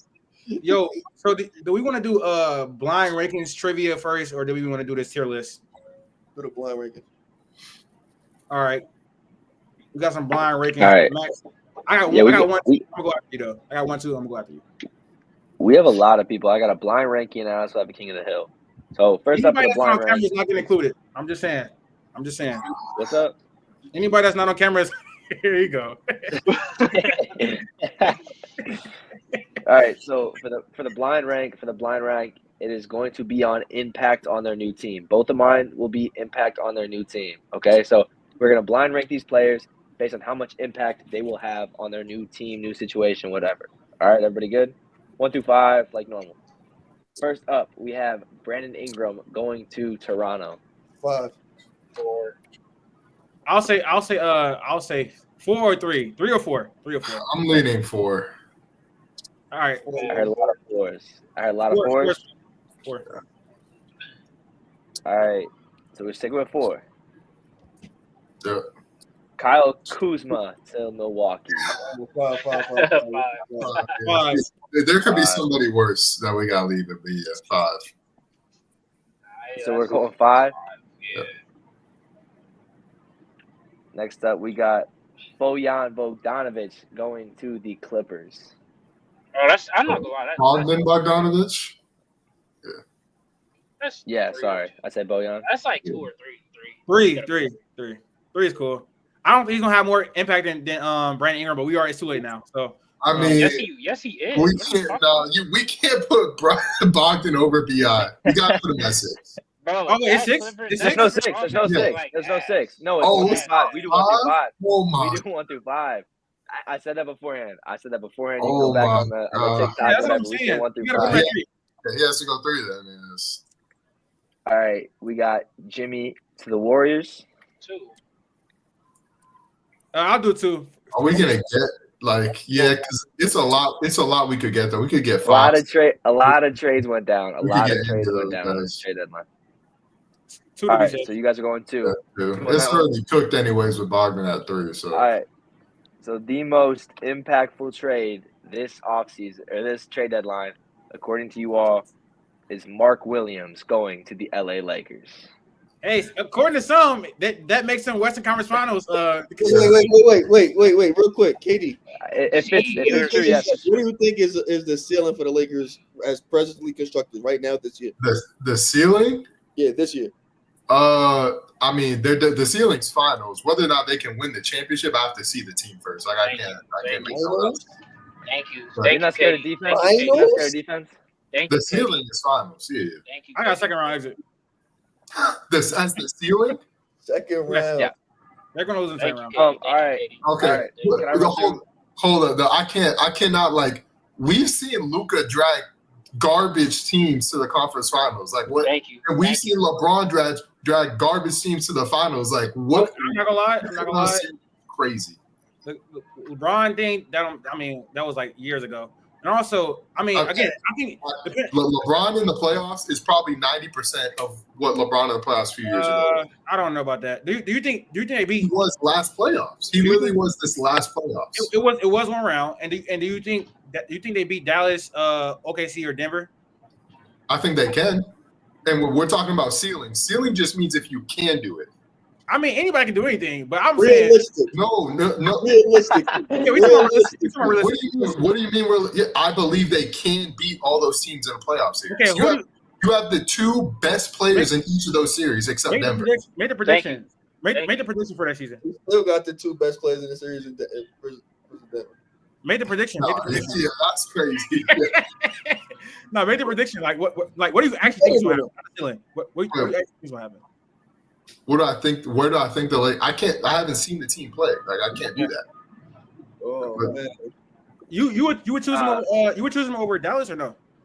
I have to see the team play. Okay. I have to see Dallas play too. Like I can't That's speak fair. to something I haven't seen. I ain't gonna lie, bro. Y'all gotta get to the next blind rank. I'm almost at work. So, Okay, cool. You want to do the blind rank, or do you want me to do my King of the Hill? It don't matter. I'll do mine. Okay, it's real quick. Let's blind rank these NBA young cores. First name up is the Rockets. 3. Well, how many? Like 1 to 5? Five. 3. I like 3. I like 3. I like 3 or 4. Baby Giannis is on the team, y'all. 4. I go 4. Yeah, I'm thinking 4. They have the worst potential star, I think, of most of the young teams. So Nah, that's facts. I'm bro. I ain't gonna lie, bro. When we talk about the 25 under 25, bro. You said 3? I said 3 as well. JD's got to decide. JD, 3 or 4. Yeah. If you're still here. My apologies. What's the conversation? We're doing a blind ranking. Rockets. We're doing a blind ranking of NBA young cores. The first thing. The first team is who? The Rockets, you said? Yeah. Yep. Out of 5. Out of 5. 3. 3 wins. 3. All right. 3 wins. Okay, cool. Next name up is the Orlando Magic. 2. I don't know, to be honest. Because their core is really just Paulo and Franz. Which is Jalen Suggs is about also that's young. I'm going 2. Please, I would say please, 2. bro, I would say please. 2. I would also say 2. It's got to be better. It's got to be better than Houston. So if we mess up on Houston, we mess up on Houston. They are better than Houston. But what is what's the age ceiling on young? What? Because does Shea 25. Okay, so SGA wouldn't count as part of it then. Yeah. No. Yeah, I'd say I'm 2. cool with 2. I'd say 2 then. Yeah. What about? Wait, hold on. Who are we picking? Who's won over this right now? The Spurs, Wemby. Yeah, San Antonio. Who else though? Wemby, Castle, Sohan, Vassell, all of them. No. What other teams are we picking? Okay. Over Orlando. Oh. Next, okay, so y'all put Orlando at 2. Y'all put the Rockets at 3. Next team up is I'm the telling you, Blazers. bro, that should be 4, bro. Oh, The Blazers? 5. Yeah, that's Who they got? Shaden? I'm fine with 5. Who Yeah. asked? He said Shaden. Yeah. Okay, y'all put the Blazers at 5. Yeah. Next team up is the Wizards. 4. 4. Yeah, I ain't gonna lie. They probably Got been Hold on. If the Spurs aren't on this list, the Wizards going into next year are gonna have Dylan Harper or Cooper Flag. Well, they traded Johnny Davis, so they have to be that low. Yeah, but we can't put the Johnny Wizards Davis. at 1. It's just not. We just can't do Are it. you trying to be Yeah. funny? Max, 4, whatever. It's gotta go for it. We just can't put them at 1. I agree with that. That thought process. So. But he's not part of the team yet. Neither one's part of the team yet. The first round pick is. Yeah, they could get old though. Which is not guaranteed. Which is not guaranteed to be either. They're gonna get a top 3 pick. The league won't allow that. I ain't gonna lie. What if they trade that pick for KD or Shaq? So who's won? Better not be. Oh, so y'all put the Wizards 5 or 4? Yeah. 4. 4. 4. Okay. The last team is the Oklahoma City Thunder. So Shay's not a part of that? I'll put Orlando. That's what I was saying earlier. I would put Orlando 1 with Shay not counting. Probably 1. I'm still putting. I'm not mad at the list. OKC 1 because you got Chet, you got J-Dub. Like that's not better. Yeah, that's not better. Like future projecting than Paolo and Franz. I mean, I guess as a core, but just like as a team, like Chet. I'm not gonna lie. I'm not gonna lie. He's not gonna lie. He says I'm not gonna lie. They're gonna start lying. No. Chet and J-Dub is better than Paulo and Franz, bro. Respectfully. He's a known Paulo hater, so I'm not even listening to that. He's a Paulo hater. I'm taking. I gotta think, bro. I had to think about that real quick. No, I'm taking Chet. I'm taking Chet over what's his name in Franz. What's his name is crazy. All right, King of the Hill. Can I get my King of the Hill quick? Yeah, that's cool. Or no. All right. So again, King of the Hill, based off impact for the future, not just this season, impact off the future for their teams. I'm gonna give you 2 names. Winner stays on, basically. So first up, which move is more impactful towards their team? Kuzma to Milwaukee or Chris Middleton to Washington? No, Chris Middleton to Washington because they need a real vet in that locker room and in that organization. So I think he's gonna really help the young players grow a little bit as far as their mentality. You don't have to go too deep into this, brother. They're gonna lose that. They're gonna lose next round anyway. You can say the Wizards. You can say Chris Middleton. It don't even matter. All right, I'm not gonna lie. Chris Middleton. It's Chris Middleton, but like, what is leadership does matter in the league, but I don't know. I'm not even gonna go too much. Actually, it might be Kuzma because he's gonna have a worse impact where it's like it's bigger because it's more detrimental. So just Middleton, bro. Let's go next. Yeah. You need Chris Middleton or Bogdan going to the Clippers. Bogdan. Yeah, they got off that Terrence Mann contract. Yeah, that alone is better. Yes. Bogdan to the Clippers or Wiggs going to Miami. Wiggs. Bogdan. Wiggins. I'm thinking Wiggins. Wiggins. Yeah. Wiggins going to Miami or Jimmy going to Golden State. Jimmy. Don't even bro, you funny as shit. I'm saying. Jimmy. Jimmy to Golden State or Zach LaVine to Sacramento. Jimmy. We sure? Yeah. I call them losers. Zach LaVine to Sacramento or De'Aaron Fox to San Antonio. Wait a minute. You said Jimmy. We said Jimmy. Oh, my fault. Jimmy to Golden State or Fox to Sacramento. Fox. Wait, Fox didn't go to Sacramento. Or Fox to San Antonio. The San Antonio. Fox to San Antonio or AD to Dallas. Long term. AD. No, Fox to San Antonio. Stop. I'm saying AD.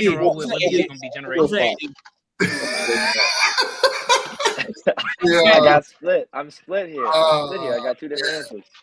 How we about to opt out? The biggest long on term. When does this Dallas team eventually fall apart? Fox is there now for the long term.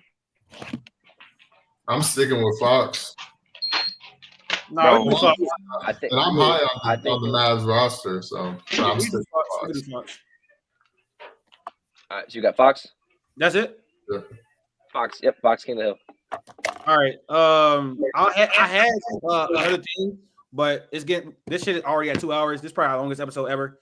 We're gonna just put this tier list on here, and we're gonna do it democracy. Latif is not controlling the tier list. We're not gonna start that shit either. I love the disclaimer. He has to say the disclaimer. He has to say it just so. Okay. If you gotta do that, you know you was doing something wrong. No, that was allegations. That was just allegations. Hey, Rob Pelinka basically laughed in Nico's face, asking if he was serious. They do that to you, you know you did something wrong. Hang the phone up and go back to the drawing board. Should be raps right there. If I was Jason Kidd, y'all would have know the things I would have did to him. No did he? Wait, what we talking about? That was crazy. That's crazy. Yo, what Jaden, we are you talking about? are you going, Jaden? Because No, I'm here. okay, We're All talking right. about for this year, correct? This is all for this year. yes. All right, please. I'm put- here. I'm please here. put Boston. What's good? Please put Boston up at the top. Can y'all hear me? Yeah. Yes. Yes. Okay. Which is dark horses, playoff teams, play in. Flag. These are all girls' games.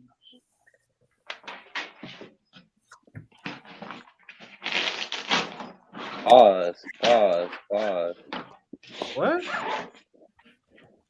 Man, that need to be Dylan Harper sweepstakes. What are we doing? All right, we just do flag, whatever. All right, He took a little hit for being injured and sick. all right. Let's do this NBA tier list. I think obviously Boston is the favorite. I don't know. Yes. We all agree with that. I'm not doing anything without anybody's permission, man. Yes. Boston. Yes. Boston is the favorite. Yes, bro. Yes. Sure. Man, OKC should be in there for the West. Sure. Sure. I think so. Do we agree? I guess. So Max agrees. Q, do you actually agree? Or I you think just saying so. that? Yeah, I agree. I'm not gonna lie. I don't agree. Q, with that. Q, did you not pick Dallas versus OKC in a playoff series? Yes. So would that not make them the favorites? Just because I think Dallas can beat them doesn't mean that they're the favorites to win a championship. I guess I thought this was kind of all our opinion, though. Is what I'm saying. I don't believe that OKC should be in that tier, but I'm gonna get outvoted. Me either. I don't agree. No. That's I what don't I think, agree. Q. Like don't I think agree. it's our They opinion. should not be in this So tier. you go with what you got. Why should they be in this year, Jaden? Bro, we're gonna see time and time again. If Shea is your lead initiator, and I'm saying we saw it last year, like that shit is not going to work. They need another playmaker. Everything, I don't want to say it's a heliocentric offense because it's not like It like is. Kobe It's 100% level. heliocentric. But okay, then we can go with that. But I don't actually. It may be Kobe level. It's bad. Like it's bad. So when it gets to the playoffs, Didn't I we just like don't kill see you that in the shit. playoffs? Bro, Max, You stop talking actually about shit that don't matter, bro. It was actually pretty shit in that series, so that's not true. But bro, when it gets to the playoffs, like it's not gonna work, bro. It's not. So that's why I can't say that they're the favorites. So who's Against some the favorites teams, out the West? Who's the favorites out the West? Jaden. favorites out the The West. Lakers. I'm taking the Nuggets. No. No. Come on, bro. In the You didn't playoffs. even believe. You didn't. You No, said that that's you what didn't even that's believe what I'm it. trying to You think. literally I'm said trying that to and think, didn't but I'm even trying believe to think of like playoff series, bro. Like I'm saying teams going against the Thunder. Like teams. it. I think going it's really against one the or two teams. It's one or two teams. It has to be. I'm not gonna lie. The only team I'm really like scared, because me and Katie has a bet. So the only team I'm afraid to lose my money against is Mavericks. That's it. Thunder. We got a bet Mavericks, I don't know. too, brother. Okay, we do. The Mavericks. That's it. I just don't believe they should be in the same tier as Boston, personally. I would just have So do you think anyone, KD, do you think anyone deserves to be in that same tier or no? Nah, not from either conference. Like I think they should just be in a tier on their own. Then you can have multiple teams in the contender tier. That just makes more sense to me because I can't put OKC or Dallas or the Lakers above each other. Like I haven't seen the Lakers or Dallas play. Like I can't make that judgment call. So but I'm not gonna say Okay, so we know that KD doesn't want to do it. Jaden doesn't want to do it. Me and Max. So it's Q to decide. Huh? I said I would have them in favorites. Okay. Well, all right. Contenders. We thinking about Dallas. Dallas and Cleveland. I You agree. guys agree or no? if we're putting Dallas in there, we better be putting the Lakers in there. I would have Dallas beating the Lakers in the series, bro. I'm not gonna lie. I'm not upset at that because I understand the rationale. Does that not make them contenders? Though? I'd feel more comfortable if they were in the dark horse because specifically having the two best players going into the series like feeds into the whole dark horse narrative that if everything go right and they just go nuclear, they could make it to the finals. I think that's more. Their defense is going to be terrible. Yeah, like Well, I didn't think before the trade that they were contenders or anything like that either. Like honestly, Luke was a better player, but the team got worse around like in terms of like defense. They're I gonna agree. have the number one offense in basketball. They're gonna have the number one half court offense by far. Literally, it's most not likely. that's all. KD, LeBron and Luka and LeBron in the short roll is going to be nightmares. Okay, KD, I get do you it. think this team got better? You said what? Do you think the team got better? The Lakers? Yeah. This season, I think they're better than they were before the trade deadline. Or before. I think they got before better. AD got traded. Because I think some of the players just play better, honestly, when AD's not there. Like, there's something to be said about when you have a center that plays out of like the high post, like taking. That's what I said. Stuff like that. But Yes, we know that, Jaden. We know you said that, bro. Okay. There's truth to it. It's harder for guys to get rhythm when you just are just going to that spam to over and over. You gotta with AD. You gotta give him certain looks. You gotta give him certain shots. The flow of the offense is just gonna be better. Fuck the Luka. And then now you add Luka. Oh yeah, it's gonna get dark. Brother, that's for almost basically every big almost in NBA history except for one. That's just how it goes. Embiid, that same thing happens with Embiid. He's the hub. He's right there in the elbow. The same things happen. Like that's just how it goes. That you Okay, so we got it's different. Jaden and KD have Lakers and the contenders here. I do not. Max, what do you got? No way it's on me. No, I don't think. No, you. Do you think they're a dark? Here's. Do you think I agree. I think they're contenders. No, that's not a dark this horse. matters. Do you think they're in the playoff tier or the dark horse tier? Where are we putting Denver? Don't worry about them. I think they're more with Denver, though, than I would put them with Dallas. Because, again, I think Dallas is a more complete team right now. If they were going head-to-head, I would have more confidence in Dallas. Could the Lakers win? Sure, because, again, offensively, they have LeBron and Luka both as creators. But I'm saying defensively, they have no one to stop AD and Kyrie, which is why I get a little nervous about this team. 3 straight series. Can Luka and LeBron win you 3 straight series, which is exactly what you're asking him to do. Then again, LeBron is 40. The age doesn't matter. I don't know who's guarding Kyrie and AD. I think Dallas. I don't know who's guarding LeBron and Luka. Let me just throw some numbers out there. So right now, the Lakers are the number 8 half-court offense, right?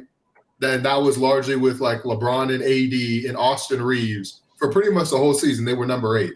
Do you think that Dallas is going to even be top 10 with the lineup that they have with Gafford at center, with PJ Washington at the 3, Kyrie and Clay? They don't have a LeBron. They don't have Austin Reeves.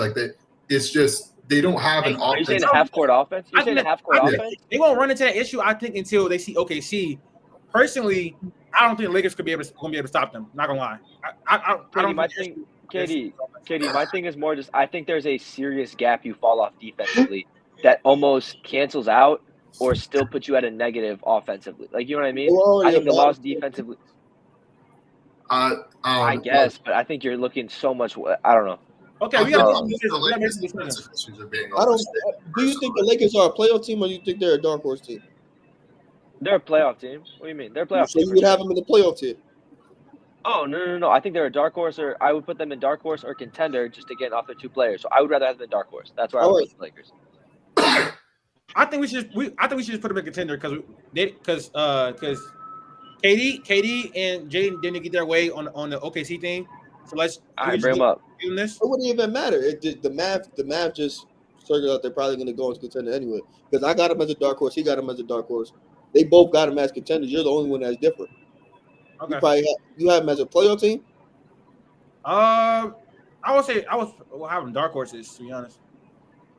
Maybe. I don't think they're gonna make. I think they're gonna lose in the second round. Depending on the matchup, I think if they see OKC or Dallas before the Western Conference Finals, they're gonna lose. Wait, if they have a good matchup, they keep going. But what's up? So let's just say we gotta throw some more teams in. And you and Q and Max, Q and Latif. Cleveland contenders. Let's just say they. Yeah. Let's say that they exceed expectations and go to the Western Conference Finals or the Finals. Like, how long does Bron like? Do you think LeBron stays and plays like a few more years? One more year. Dave McMenamin already came out and said he's open to an extension, depending on how the rest of the end of the I season. think LeBron honestly could play till I don't think 44, they have to 45 make at it this to the point. finals for him to sign the extension. If they make it to the second round and they go out in like 6 games, he probably still signs that 1 year extension anyway. And it's going to be at a lesser think- number, he said, to help fill out the roster. I think For LeBron sure. will be the oldest player to ever play a basketball game for sure. LeBron will be the oldest player to ever play a basketball Bro, game. Vince Carter played till like 44, bro. No, he I did not. think LeBron will be putting up. I think Vince played till like 42, and I think LeBron will be playing up those numbers for sure. 44, 2 years whatever. All right. Okay. I mean, it's a big difference. I think personally, this is it for these 2 tiers. This is it. Then we can talk about playoffs. What do you guys? Where do you guys have New York? How close do you have New York? Dark horse? Dark horse. Yeah, Okay. they're not contenders here. Just hop in a dark horse. New York and Denver, those 2. I would agree. I think you could New York can make some plays. No. make fun of me.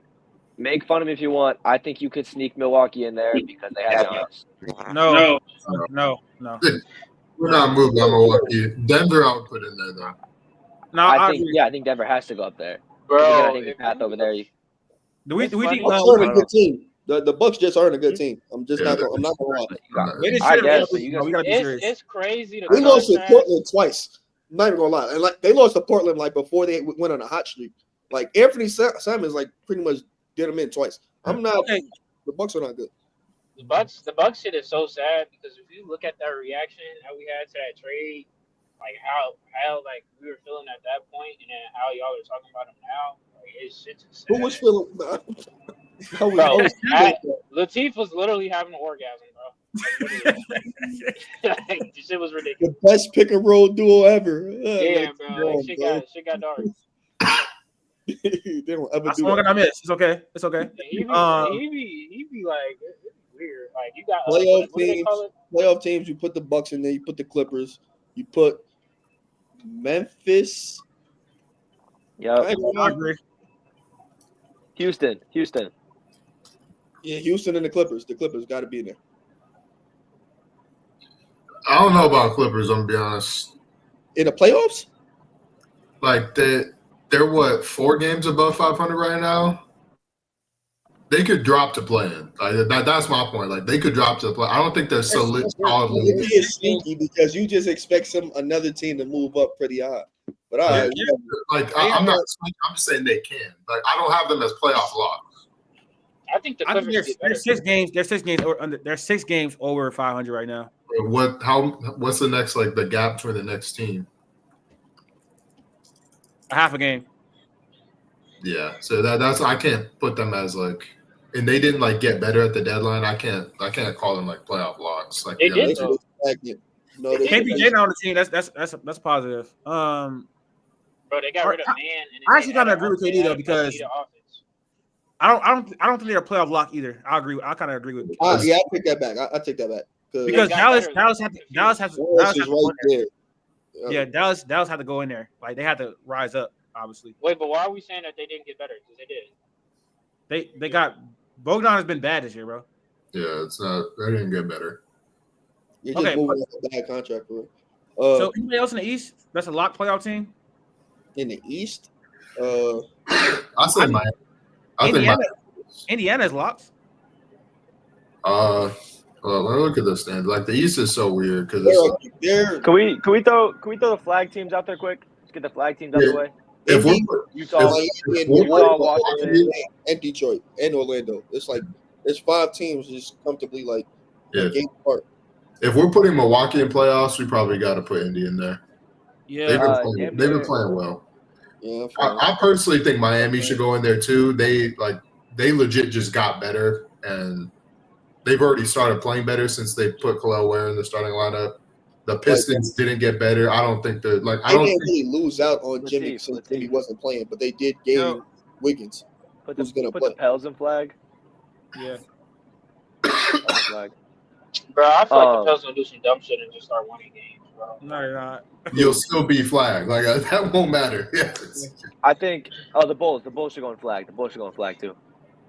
Bro, I don't Booker know. flag to Chicago. They're in the plan, but they will drop games. They will drop games for sure. They Stop. No, they're gonna be. I think Philly will get in the play-in. Atlanta would have to Philly's gonna serious slide. My thing is, I don't know. we've seen Trae Young ball before. I just don't know. I think he could put him in the play-in conversation, but like that's it. Yeah, the Hawks will be trying to win games. The Bulls will eventually hit a point where they're I like, think the Bulls was. Hey, Hey, Hey, stop me! yeah. Stop The me! Bulls Stop me! won't be able to win games. Stop me when I'm doing Clippers, something. Keep going. Clippers and Kings and playing. I ain't Clippers and lie. Kings and playing maybe. The Blazers been winning games, but they're not making the play-in. it's not enough. There's too many good teams in the West. The Blazers should be in flag. Clippers and Kings and playing. Thoughts? Those are playing teams. Yeah. They don't necessarily put have to be Orlando- 7 through 10, but if they're at 11th, that's still kind of like the playing realm. Legit, all Orlando's- those I would teams are put the playing. Pacers in playoff. Yeah, Pacers in playoff. Orlando's cold. I would put them in playoff though too, but still. No, brother. isn't playing. No, brother. I think Orlando gets a 6 seed though. I think Orlando. No, gets it's a not. 6 What are seed. you doing? Do I count my teams right? Detroit isn't playing. What are we doing here? Yeah. Oh, my bad. Yeah. I was going to let it slide, but I can't in good conscience do that right now. Yeah. I'm a K fan, so I'll gladly say it. I'm not I counting. think- What, I think he will What, take that the nigga sixth Sexton spot. is inefficient and a turnover king. Who? Yo, stop talking like that, boy. Boy. I think this might be perfect, yo. I think this really might be perfect. Perfect's crazy, but no. 4 of the 14. I think based on the numbers, you got the proper amount of playing teams except for 2, because 2 of them are gonna just barely miss out on the players. Everything is pretty. Like if the Pistons sneak into the playoffs, that's cool. If not, they probably get that spot up to the Hawks, to the Sixers. Not the Sixers, probably the Hawks or Orlando. Spurs might just miss out. Warriors might just. We not missing out. Yeah, we not. Spurs might just miss out. All right, Katie. When did you become a Spurs fan, buddy? As soon as they drafted Stephon Castle, they won. Oh man, Khalil Ware for Rookie of the Year. So I told you. Yeah. that's gonna do it for it. Not it's not like no episode like title, but that's it for our trade deadline review. It was a fun trade deadline, man. I'm excited for the end of the. No, I'm not gonna lie. This is one of the best trade deadlines. Like It's the best ever, for sure. Yeah, it's one of the best ever. I can't wait for the rest of the season to see OKC hoist that trophy up at the end of the season. Can't wait. Wait, who? See Shaq get that ring. Yo, real quick, they announced the All-Star teams. Yeah, I saw that. Oh my God, Team Shaq. Team Shaq and Team Chuck. They finna Wait, there's multiple vote teams. Team Kenny. Yes, Oh my we God, do. Kenny's team is so bad. Oh my God, Wait, so there's 3 or 4 teams. there's 3 teams. What the hell? Yeah, Team Shaq and Team Chuck are gonna be the top 2. All right, that's gonna They do just it for our drafted? trade deadline review. Thank y'all for watching. Subscribe to the channel, like the video, share the video, and follow us on our social media platforms. And we are out. This shit